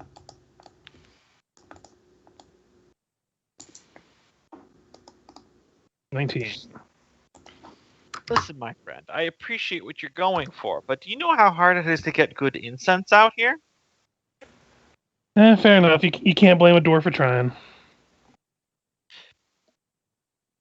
I tell you what, though, you two seem like, well, judging by your questions, that you're wandering all over the Earth's wound. Am I incorrect? I wouldn't much, say yeah. you're incorrect. Well, if you ever so happen to find your way past that light on the horizon over to the surface there, perhaps you could be persuaded to acquire an item for me from outside. Oh, No fucking way. hey, you're not here. Mind your business. I know. I'm just letting my opinion be known. Yes. Now, I have not seen it myself, otherwise I would have acquired it on my own. But according to some tales that I've heard, there is an abandoned temple deep in the forests beyond the entrance. Some ancient forgotten cult or somewhat other. But there is an idol shaped like a spider, supposedly somewhere within that temple. If you were to acquire that for me, I would be convinced to give you a exclusive item, not normally for sale. He holds his hand up in the air and he just kind of like twists it, like you ever someone do one of those like vanishing card tricks. Mm-hmm. Yeah. It's like that, except now there's like a full like rolled up scroll in his hand. And he sets down on the counter in front of him, and he rolls it out. And it looks like a map with the border and a compass rose, but there is no like content on it. Mm. And then he whispers an activation word, and a fully like colored map detailing areas in the world wound and the surrounding tunnels appear upon it. And he goes, but there is more. And he takes his hands, and it's very much like a touchpad thing where he's able to zoom in and pull out, and then he places his hands and he's able to rotate it for it to be three-dimensional. And he says, it attunes to its holder, and everywhere they have traveled, it marks. And he touches it, and it, like a little dotted line appears in it, shows small shortcuts through natural areas. Very much helpful for a traveler on the go and the explorer. Now, out of curiosity, you said it attunes to the wielder, so does that mean it only works to places the person that is attuned to it has gone, or the previous owners as well? He's rolling it up now. You would not be able to see where I go, unfortunately. But if you could serve to attune to it, you would get all the information within that you have already seen, even that of which you do not remember. We'll keep it in mind if we ever go to the surface over there. We saw the light and we saw the undead dinosaurs, and don't think we really want to mess with that. But give me a deception. Yeah, I know. I knew I was going to have to decept. Oof. Oh my god, he got a natural one. Surface? Yeah. I did say that we went there and we turned away. Yeah, he rolls up the scroll, and then with a twist of his wrist, it just vanishes into some sort of tiny extra-dimensional space again. He goes, well, if you find your way there... Indeed. It would be valuable to me, but I'm not going to pressure you into anything. I also have seen the skeletal monstrosity that dwells in the tunnel entrance. I have paid these mercenaries enough. I did not need to risk all of them when there is still more business to transact. Well, it was nice doing business with you. It's nice to have a pleasant conversation with a businessman that could, I dare I say, rival any of the ones up in Corsiconia that I've met. Oh, you both flatter and shame me at the same time, good sir. I'm sure that was entirely not my intent. I'm quite sure. So yeah, say our pleasantries goodbye, give them a nod, and leave. I imagine just walking out, keeping an eye on everyone around. Yeah, as you're leaving, the one name Orog says in like some broken undercomment going back. He says, "Come back soon, stunties."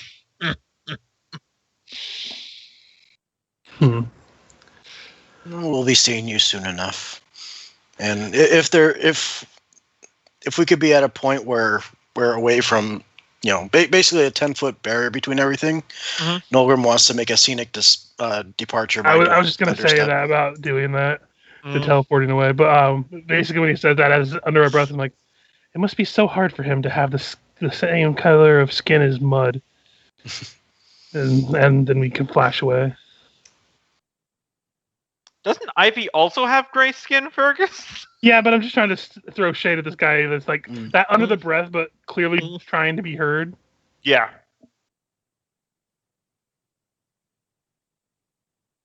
Yep, and then also Ivies are gray skin. Oh, whoa! I see how it is now. Yeah, I have a gray skin friend. Feel free to make the flashy motions, Nolgrim. I know lots of gray skinned people. Yeah. Nolgrim would make sure to like I said, thunderstep away, but make sure that they're in a way where it's not going to harm anybody or anything, and leave a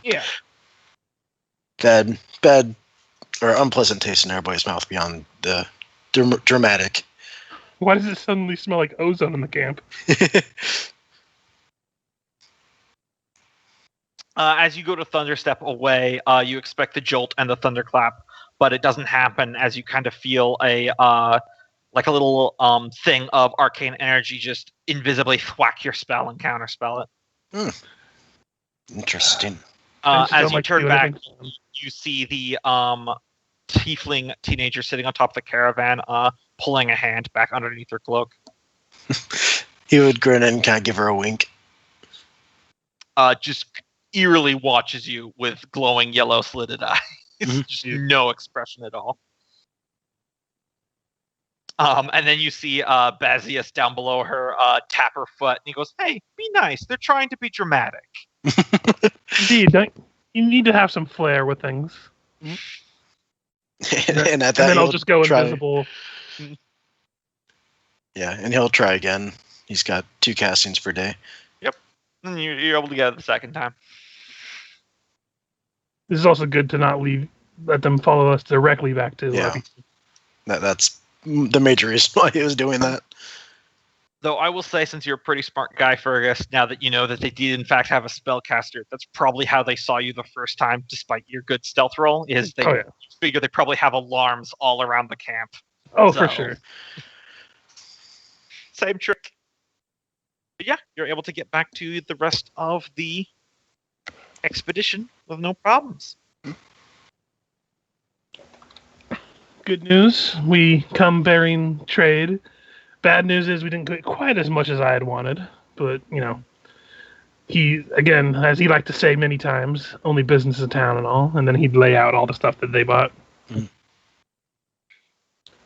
Out of precaution, maybe someone detect magic or identify any of this stuff to make sure everything's legit. But I think out of character, I think we know that most of it's legit. But yeah, I'll save you guys some time. It's legit. Yeah, it just seems a very in-character thing to be like, let's check our merchandise now.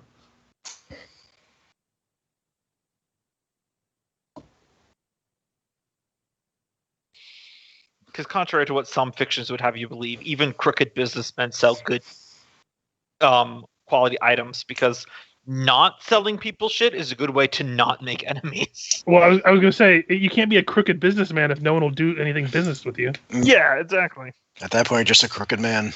Yeah. At that point, you're just a crooked man with a bunch of shit. Kind of like at that point, you're just a hoarder.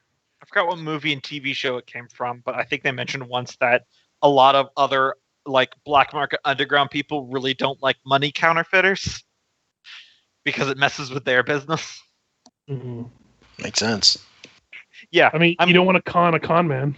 Yeah, well, it's one of those things where, I sell arms illegally, but then I got paid in a bunch of counterfeit bills, so now even my laundered money is still dirty. This is shitty. So yeah, that's because it did take you a while to get out of the thick jungle. That's going to be all of day 69. So I think that's God of War. Nicolas Cage. Oh, is that what that was? Or War Gods or something like that. But it's Nicolas Cage where he's a gun seller. Oh, okay. And he says counterfeiters are the worst of the worst people in the world. Yeah, maybe that's where I saw it, yeah. Back when I had cable. All right. Where are you guys off to? Resume our original plan of going up and around the bugs to get to this place and try to make some blue ghost armor. All right. Cool. Both of these hexes have already been proven to not have any sort of major terrain feature. I rolled and you did not get any random encounters. So that's day 71 next. Mm-hmm. Well, I mean, 71 of Act 2. It's day 250 of the expedition, actually. It means we're about 100 days off of a year. Mm-hmm. Then next day we continue on into the darkness. Yep. Moment here. Wait. Where are we going? To the undead gravesite to try to make that magical armor. Okay, thank you. Sorry. It's all good. Had an off-screen conversation. Yeah, shit happens. Was it more pooping dances? No, thank God that thing's asleep. That thing is-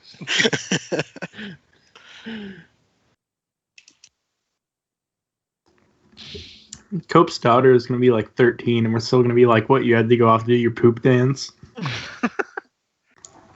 Oh, I'll never forget that shit. All right. Sorry, I'm just quickly doing some checking here. Because I keep forgetting to set up the frag and macros.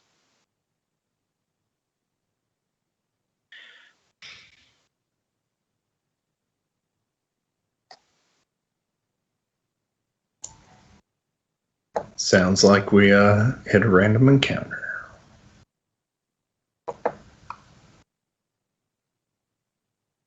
Everyone randomly casts their spells to buff up. Okay. Of course, this is our encounter with the red ghost. That would Son be of a bitch. the worst. This one has a Humvee. After that, you have to fight the yellow ghost, the pink ghost, the black ghost, and the green ghost. And after you defeat them all, they gather together and they summon the Mega Ghost Zord. Their powers combined. all it is just a multicolored rainbow T-Rex. Yeah. No, they just summon actually Captain Planet. That would be amazing. Then you know what we'll do to stop him? We'll take some empty like paper or something, crumple it up, throw it on the ground, and stare at him. I watched too much of that show when I was young. Okay. So you're walking through the jungle here.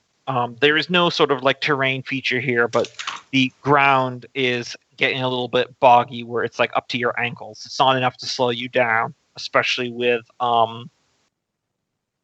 the ranger abilities you guys have got going on. But you eventually start hearing the droning sound of insect wings.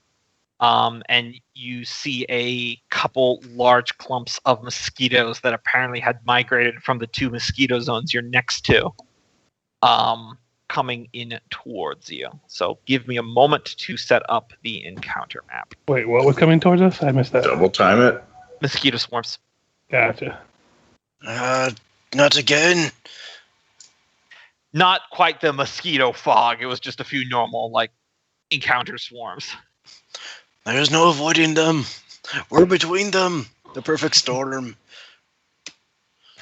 It's just a few bugs, man. Let's just double time it. Man, Can't get Nolgrim's those just a- wee little needles through our thick skin. Nolgrim's just a little bit away from going to hunt a white whale there. Right? All right, let me do this right and proper. That's the post game.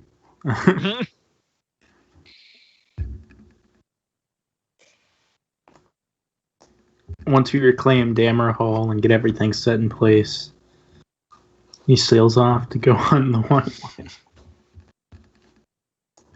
Although I wonder, are there any CR20 animals in D&D or Pathfinder? Just non-magical animals? I know 5e has like no monsters past like beasts past like level 8 or CR8, I think. Maybe CR10, but I know everything I after know that is the like upper magical echelons are beasts. dinosaurs, but that's basically what I know. Yeah. I think the strongest thing is either a T-Rex or a mammoth. just curious how long you could run a D&D game and just not have the magical element come in. I mean, you can homebrew anything you want, really. Oh, yeah. I've always had the idea of doing like a caveman adventure, where it's basically you guys having to discover fire, discover making weapons and everything. But I've never really come up with plans otherwise. Sorry, this is the downside of having to have everything be modular. No problem. I am shocked and appalled, good sir. Okay, Steel Defender, Nolgrim, Thrum. Which cohort do you guys want? Let's go Miku. We've overused Ivy lately. All right. There we go. Okay. Taken care of. I'll move you guys over to the map now. Now bring up the initiative tracker. Straighten up some of the... There we go. I imagine I'll be at full health. Yeah, everyone's going to be full health. You're multiple long rests into it by this point. Hot damn. Of course. Mosquitoes got... Oh, yeah, I've rolled max. Looks like you didn't think mosquitoes were that fast. Yeah, they rolled absolute max. Fun fact, I was just doing some internet research yesterday, and it turns out the deadliest insect on Earth is actually the common mosquito if you go by the body count. Yeah. Because of the diseases they carry. Yeah. They also play no integral role in any ecosystem on Earth, meaning they could be completely wiped out and nothing would be affected. They're just pests. They're rare. just here to control populations. There are legitimate scientific efforts to find out how best to extinct mosquitoes. Then we're going to discover that they're like vital to every ecosystem in the world and we're all going to die. By the way, Cope, I think you need to roll for Thrum and Miku. Yep. Oh, sorry. I had to urinate. How dare. Where's Thrum? So, stupid joke I saw earlier when we were taking a break. Mm-hmm. Someone was talking about like a stripper goes and starts an insurance agency, and their slogan is a policy so tight you can bounce a quarter off of it. I respect that though. That's like the strip club that was over here during COVID. It closed down, had a sign out front that said closed due to COVID, beat off. Yep. It's like, did you guys see before the election the stripper PSA about voting? Mm-hmm. And it's actually like very factual and very accurate. I don't think I've seen that one. Yeah, no, it was great. It was a PSA made by, like, I forgot, it was like the Stripper Association of America. Mm-hmm. And it was all about voting not only for president but also your local politicians and things like how it's important to vote for your sheriff and like here's website links to go to for your local to find out for your state. And it's all like super accurate and informative, done by strippers. It's just like awesome. That's interesting. Yeah. I guess they are, if you make a lot of money and you're a talented person, then it matters because states can shut down the ability to have those locations. Also, you'd be surprised how many sheriffs in small towns have no background for any kind of position that goes along with that. They're just somebody's friend. They're like, hey, let's make them sheriff. Yeah, it's really bad. Anyway, mosquitoes. Fergis. I'm going to pull out my last alchemist fire, and since these two are close together, I'm going to try to throw it on the ground here to get both of them. Okay. So I'm pretty sure it's splash, so. Yeah. Give me a AC 10 range attack. I'll just use my mithril deck because it's not magical, so it doesn't have any modifiers. So 1d4 fire damage. 2 damage to both of them. Oh, yeah. Yep. 2 damage. And then Nice. I'm gonna go to here. All right. Sorry. Bonus action, I'm going to use my Hunter's Eye Mhm. and see if there's any resistances these creatures have. They are resistant to bludgeoning, piercing, and slashing damage. Yep, just gonna shout that out. However, whatever makes sense in like universe terms, and hit them with anything that's magical. Yeah, guys, they're a bunch of tiny creatures, so waving your hands through the cloud will probably be less effective. Yeah. And that'll be my turn. All right. Mosquito swarms. One on Taskill. One on Nolgrim. What's their speed again? Just so I know. Okay, cool. One on Miku. One on Thrum. One on Fergis. They wouldn't know to attack the Steel Defender. This one's going to go overhead to try to get at Ivy. So, not Ivy, sorry. Freya. So Miku. No, it's only when they're leaving. Yep. Right? So once they're in, as long as they're not leaving the range. The Steel Defender gets an attack of opportunity. Haha. All right.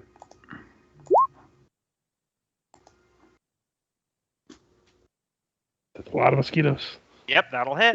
Roll damage. 4 force damage. It takes full. Kills Pop. 4 of the bugs. Nah, it's more than 4, but yeah. All right, so now I need to do some attacks. So let's see. First up, Taskill. That'll miss. Next up is Fergus, which will miss. Freya.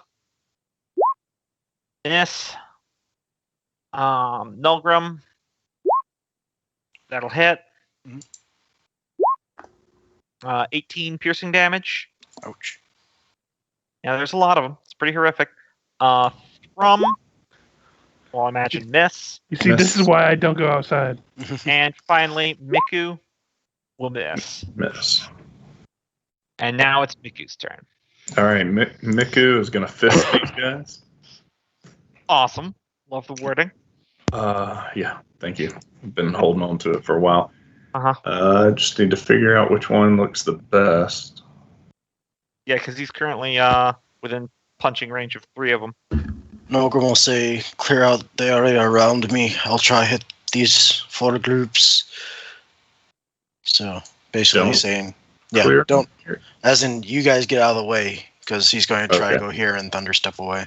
All right, he's going to hit that one then. Hit this one. Yes. Okay, go for it. He's going to rage first, because Yeah. tiny little bastards. Totally makes sense. That'll hit. Sorry, just 18. Yeah, that'll still hit. It's all good. Even the 14 would have hit. So, Yeah. all right. So that will be 2 poison damage, and then that's 13. So, okay, then 6 bludgeoning damage. That swarm's at about half strength. How much room do you need? Does Miku need to run? No, he's fine. I'll be moving here and then doing 10 feet Yeah, from run. there. So Thrum and Taskill will probably need to shift. Gotcha. All right. So is that the end of Miku's turn? Does he get to attack twice yet? No, Oh, he should. okay. That's it. All I right. believe he's only level 4, so. Oh, so he has the spore protectors. Yeah, so that one swarm would have disadvantage attacking anyone other than Miku. Okay. Freya. All right. I can move through Miku's space, right? Correct. All right. It will provoke from 2 of them, though. Do Yeah. swarms get attack of opportunity? Yes, they do. Okay. Let's see. So Yeah, it's not like Pathfinder. that one and Gotcha. that one. So 1, 17. 17. Let me see. Freya. Let's see. So I'm also going to be moving the Steel Defender through there right after this. 17 meets the armor class. So yes. Okay. So that's 10 piercing damage, and then the second one, 16. Will is if 17 meets it, then that 16 misses. So Yep. you're good. All right. Steel Defender's going to come this way, Mm-hmm. and then I'm going to cast Web. Okay. 20 feet. 20 feet. We'll get all of these guys. Man, I should have Alright. saved my Alchemist Fire for that. All right. So draw a box for the web for me again. All right. Yeah. Someone get that, and then I'll put it in. Awesome. And they are restrained in web, if I get it right. I'll put it up on the Thanks. on roll 20 really quick. I'm gonna give these mosquitoes disadvantage because I feel like mosquitoes. It's their natural enemy. Spider. Mosquitoes in the web. Yeah. Yeah. All right. Opportunities on the web. Creatures start their turn in the web. Ender must do a dexterity saving throw. On a failed save, the creature is restrained. 3. Okay. Yeah. Cool. Got it. So it's on their turn. We see what happens. Yep. All right. Thrum. All right, he will step over here. All right, he's going to rage because Okay. nothing is worse than being bitten by mosquitoes all over. Mhm. He's going to step to there. And then he is going to. Does that provoke from these two? Yes. So 117. Although, if you could move. No, that's right. Yeah, you're kind of limited on where you could go. Yeah. 17. Yeah. It's all right. That hits. All right. 9 piercing, and then 15. That meets it. Okay. 13. Surprisingly high rolls on these. When you're raging and it does Half half, damage. Yep. Yeah, half Does it- damage. So do you round up or down? you run down. 9 becomes 4. Yep. Yeah. Okay. Everything's round down in this system. Yeah, that's always like whenever I look up a system, that's always the first thing I try to figure out is do you round up or do you round down? Because if someone has like conditional round up, rounds down, it's annoying as hell. Most good systems like it's all round down or it's all round up. Yeah. Except Thrum has one ability that's specifically round up, so I'll never be able to remember it and always ask. Right. I'm going to hit, I guess this one. Okay. Go for it.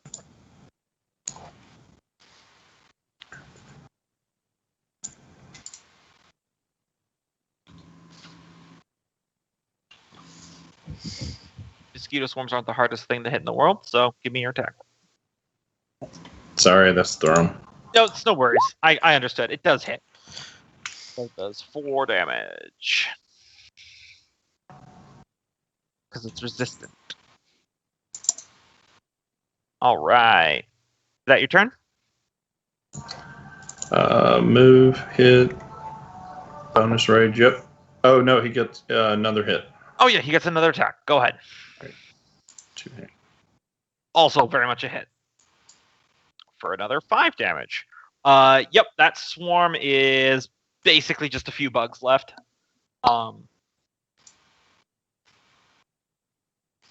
Yeah, swarms don't run because in my mind, like sometimes your damage isn't always just killing it, but convincing some of them to just fly away. So, but is that your turn? Yes. All right. Before Taskill's turn, the mud around your feet, everyone, begins to kind of wiggle and squirm as coming up from the kind of boggy ground are Spiders to feast on the mosquitoes? several swarms of leeches. Ugh. That's a pleasant picture right there. Mhm. Dude, we just talked about this. Gross. Thankfully, 2 of them appear up into Freya's web. So they have to do dex saves. Once again, they may not be mosquitoes, but I'm still going to give them disadvantage on this just because it feels right. So pretty sure that fails. Pretty sure that fails. So these two over DC's here. 15, just so you know. Cool. So those two are restrained. So they're not going anywhere fast. That was really serendipitous placement, Michael. I just have to say. However, let's see. Well, each swarm of leeches is adjacent to someone. So one is going to attack Nolgrim, one is going to attack Fergis, and the other one is going to attack Freya. All right. So first thing up, we will do Nolgrim. 9 will miss. Fergus. 12 will miss, and finally Freya. 14 will miss. Yes. Yeah, swarms hurt, but they generally don't hit a lot of things. Taskill, we need our wood chipper. Mm-hmm. I'll have you know, I gave every random encounter a name, and this one was called Pestilent Swarm. It's just all the horrible shit I hate in jungles coming out all at once. This is also why I hate warm temperatures, because that's where all the bugs come from. Yep. Cold weather, you never see bugs. Mm-hmm. I see rabbits sometimes, but we don't have beef. So yeah. Well, do I still need to move for? Yeah, Nolgrim you'll need to move. Yep, right there will be fine. And then wood chipper go burr. Yep. Here, you get an attack of opportunity for the mosquitoes. No, it doesn't. That one provoked against Freya before. Oh, yeah, you're right. So ignore that 19 then. I'm watching out for you, Taskill. Mm-hmm. Awesome. Not too surprising to learn that these don't have the highest wisdom. Awesome. And that's your turn? Yep. All right. Nolgrim. All right, Nolgrim will go this way. Right there. That will provoke, I think, just from the maggots here, because I think these two for...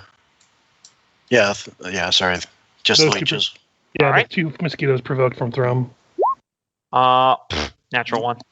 All right, and then I'll go ahead and cast Shatter, centered right here, so 10-foot radius. Okay. And I'll go ahead and use my my fancy new cloak and cast it at 4th level. Mm-hmm. So that will be 3d8 plus 1, 2, 3d8, so 68. Right. One. And that's a Constitution saving throw. Okay, I'll roll that in just a moment. Just curious about something. Thunder damage if it makes a Okay. difference. Yeah, no, it's all good. I was just trying to remember something like my magic. Nope, you got it. Nice. And it is, you said, a Constitution saving throw? Yes. All right, so let's start with the leeches. Con. Fail. That's DC fail. is 15. Okay, so that's dead. And then You know, Got- leeches and mosquitoes, famously hardy animals. I'm going to do the 2 rolls at advantage for the mosquito swarm since there's 4 of them. Okay. 1, 2 fails. 2 fails. And you got this last leech? Is that 10 feet away? Yeah. Okay, then I'll roll for them in a second. I'm just marking everything that you just killed because they all have a maximum of 22 hit points, and you did 25 points of damage. Woo! And the rest are caught in the net. Well, aside from 1 stack of leeches. Hold on, let me see if this one passes. Look like brains. Yep, that's not even art. No one draws arts of leech swarm, so I had to find a real leech swarm picture. That's why I said it was gross. So I knew exactly what it was when I saw it. So yeah, You've been there. You just mopped up a whole load of them. I will just move the tokens away because otherwise this is just gonna get a flustercluck. As you just like the ghostly dwarven figure appears over you and brings down the hammer, and it's just like a loud squishing sound which reverberates through the jungle. Nolgrim wipes off his face and slicks it aside like just a giant splat. All the dwarves that have ever died from malaria. Fergus. I'll just bonus action throw Hunter's Mark onto this thing. Okay. And I'm going to swing at it with my stab shroom. Alright. That'll hit. Alright, so let's see. So 20 reduced to 10, so 14 points of damage unless they're immune to poison. They are not immune to poison. How you manage to poison so many tiny insects, I'm not going to question. Well, I imagine I'm just swinging wildly into the...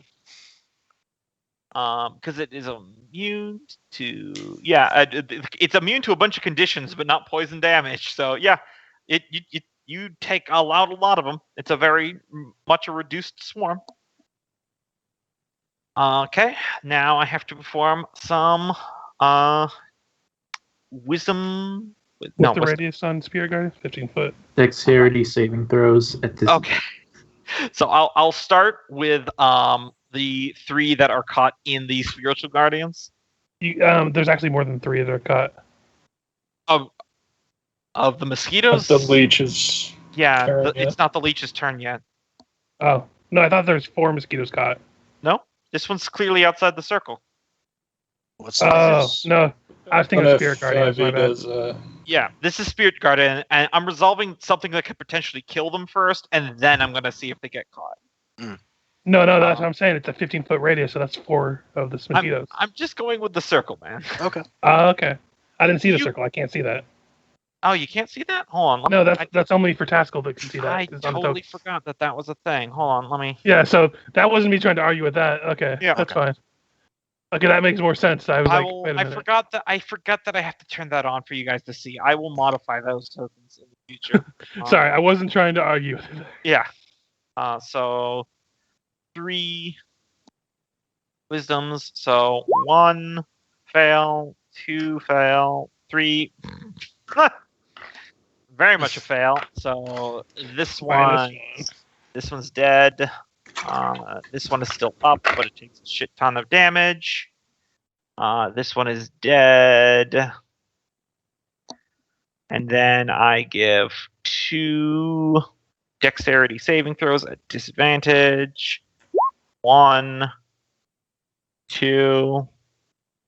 So one of them is caught. Oh, sorry, 3. Sorry, there's 3 there.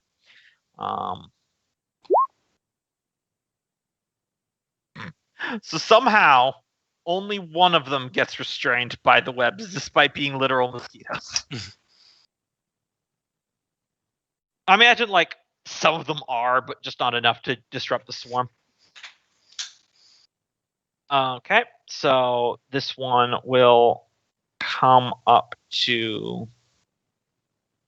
them. So first on Fergus. That should have been the lesser damage one, but it misses anyway. And then the one on 19, which will hit. For 13 points of damage. Halved because of raging, of course. And that third one is restrained, so it's just not going anywhere. Yeah, these mosquitoes, if they are alive next round, will have to roll again because they'll start their turn in the web. Yeah, that definitely checks out. So, Miku. All right, Miku will hit. He'll fist that one. Mm-hmm. Yep. And just FYI, after he resolves this, one of them that wasn't in it before went into the Spirit Guardian's range, so it has to roll to save now too. Okay. I think that's the one he's attacking. So let's see. Well, first things first, it is going to take the 9 poison damage because that's not reduced, and then it takes 17 halved, so 8 bludgeoning damage. Kenneth, could you just go ahead and roll your Spirit Guardian damage, just because if it's more than what its remaining health is halved. that I'm just not going to bother rolling. Yeah, these AoE spells are designed for this kind of fight. Yeah. Yep. Yeah, it's just dead. Even if it passes its save, it'll die. So, yeah, there you go. I believe that's Miku's turn. So Freya. All right. Yeah, and it looks like we only really have to kill these two that are left, and we can scamper away. Unless we want to take care of them, but... Kill them all. Don't you know if you don't actually kill them in combat, you don't get the XP? I'm joking. That's not how this works. All right. I mean, a little less mosquitoes in the world's not going to hurt anybody. How many? Sorry, how many spectral dwarves is Nolgrim seeing right now? Just the one. Just looks very pissed off. Yeah. And embarrassed. Just one standing there. He's just got missing eyes where the leeches drank them out. Let's go. Don't tell the other ghosts. And attack these leeches. Battle axe. This one. Normal roll. That will. I'm pretty darn sure that hits. That hits. I was going to say, have higher AC than the blue ghost. I just have to double check to be certain, but yeah. So 5 damage. Then that's second attack. Yeah. Obviously that hits. 6, so 16 total on them. Damage total because they're resistant. Yes. Yeah. Steel Unlike a lot of other things, magical or not magical doesn't matter here because it's like a physical swarm is the reason why they're resistant. And then what they are not resistant to is the force empowered Ren. It's true. Okay, obviously that'll hit. 9 force damage. Very much not in a good spot. All right, that your turn? Yep. All right, Thrum. Thrum will hit. All right. No, he won't. You see one fist gets stuck in the webs briefly, and then you just swat him with the other one. Roll damage.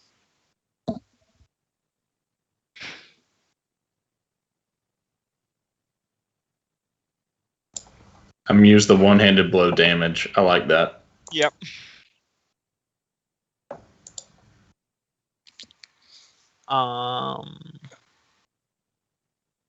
Yep, so that is 8 damage, 9 damage, halved before. So it is still cohesive enough.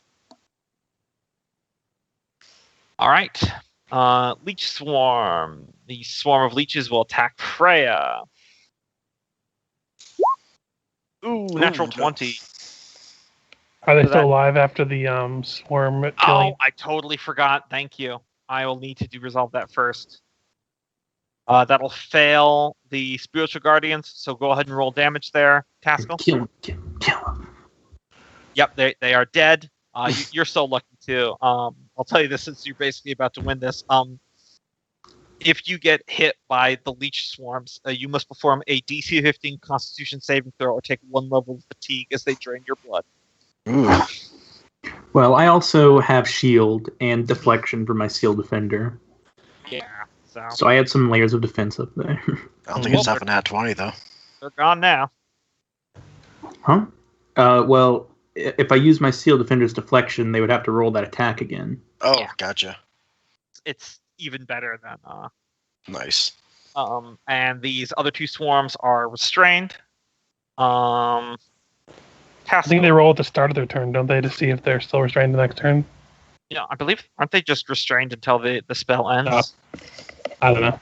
I might be. I know. Yeah, Listen, you guys are mopping this up, and we're reaching the end of the game time. It's I think we're like 1 more or 2 more actions It away. can use its action to make strength checks if they're stuck.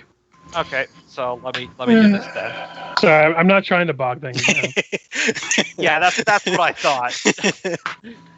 Yeah. So yeah, double move, and we'll see what the next turn brings for the blender. Okay. Nolgrim, this mosquito swarm has 2 hit points. We'll do another shatter, and that Okay. should be able to hit all 4 of them. Just roll your damage. Yay. 56. 18. 18. Oh wait, no, sorry, that was 5d6, not 5d8. Well, unfortunately, a bit worse. Well, no matter what, this one is just dead. And this is a dexterity save? Constitution. Constitution, okay. Because if it was a dexterity, then they would have disadvantage. Mhm. So 16 for the mosquitoes. That passes. And then do 14 for Thank you, the fail. I mean, listen, I normally don't like to do the yada yada yada thing, but these suckers are stuck, and you're just gonna annihilate them at the start of each of their turns. So you just want to say you win. Yeah, we could do that. I normally don't like to do yada yada yada, but this is one of those. They're stuck in a web. Yeah. And they're literal and- insects. At the It also start, felt like I Unfortunately, annoyed they're the not side a little intelligent enough to surrender like the one guy in Rise of the Rune Lord was like, "Fuck, okay, shit." I love that. That was so Jeez, fun. fine. Surrender. God. Well, I mean, he's a mercenary, and you guys. No, had it him made flipped over perfect a sense, and barrel. it just Total made the site. sense. It just made it so memorable because, like, one round, like, oh fuck, you know. Yeah, he was disarmed. Didn't somebody take his shield away and then Yeah. he got constricted? Yeah. Yeah, he got grappled, constricted, disarmed, and de-shielded. He's like, okay, I surrender. God. It's like, what other choice do I have? If you get close, I'm going to bite you. I mean, yeah, the APs also give you conditions for whether or not they fight to the death. So There's Yeah. one condition. that guy's feet probably said absolutely not. They said if you went under a certain HP threshold, but since you guys literally had him bent over a barrel, I'm Yeah. like, you know what? I don't think he's gonna have any fight left in him after this. Yeah. Yeah, no, that's totally logical. Sorry if I aggravated you during that fight. I was literally just trying to help you with stuff too. Oh no, you didn't aggravate me. It's fine. I always forget that the auras I have to turn on for you guys to see. It's Yeah. a whole thing. Yeah. I wish you could just have a setting where you can turn those on by default and then turn them off when you don't want people to see them. Yep. Well, the good news is you guys still have one more hex of travel. Yep. Fortunately, this area is another one of those orchid zones. So let me look up the rules for that. Quick.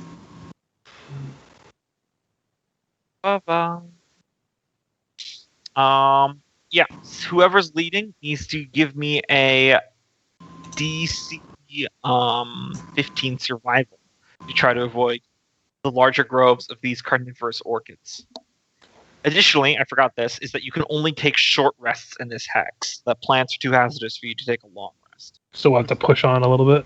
You could stay here, but you just won't get the benefits of a long rest. I mean, we have one more hex to go to have a nice ending off point anyway for like the next session we'd be crafting anyway. So I would say we just push through the extra hours and risk the exhaustion point. Yep. All right. Still, someone needs to give me that DC 15 survival. Yeah. I'll just go and do it. Am I doing an advantage or just flat? I would say someone's helping me. just that. Flat. Okay. That passes, so you're good. Yeah. All right. And then everyone give me a DC 10 Constitution saving throw to see if you take a level of exhaustion for force marching. I do. Fergus.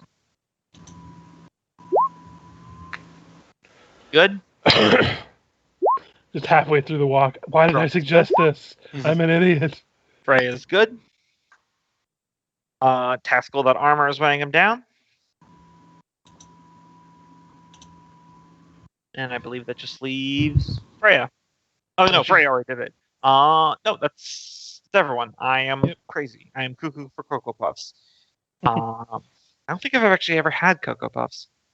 You're not missing out much. Yeah. Yeah, I didn't I thought think they were so. really good when I was a little kid. If you want 'cause something I never chocolate, really get got Cocoa chocolate. Pebbles. Yeah. I mean, or just spend this adult money I have and buy chocolate. I'm talking about if you want chocolate cereal. I know. I'm just having fun. Yeah. Hey, as an adult, you could have chocolate and pretended cereal. Mm. Just break up a Hershey bar, throw it in smoke. Good enough. All right. This is a bit- So, Okay, good. this is as good as a point as any to break for the session. Where we are leaving off, you guys are descending into the boneyard once again. You have not gotten a long rest, so whatever your health and spells are from the last encounter, make sure to leave them how they are for anything that happens next session. Although, would we have gotten a short rest for Nolgrim and his spells? Yeah, I could say you could take a short rest. We could potentially spend hit dice in that regard Yeah, then. if you guys want to do that, you can do that now Yeah, before. I'll do it. Ooh.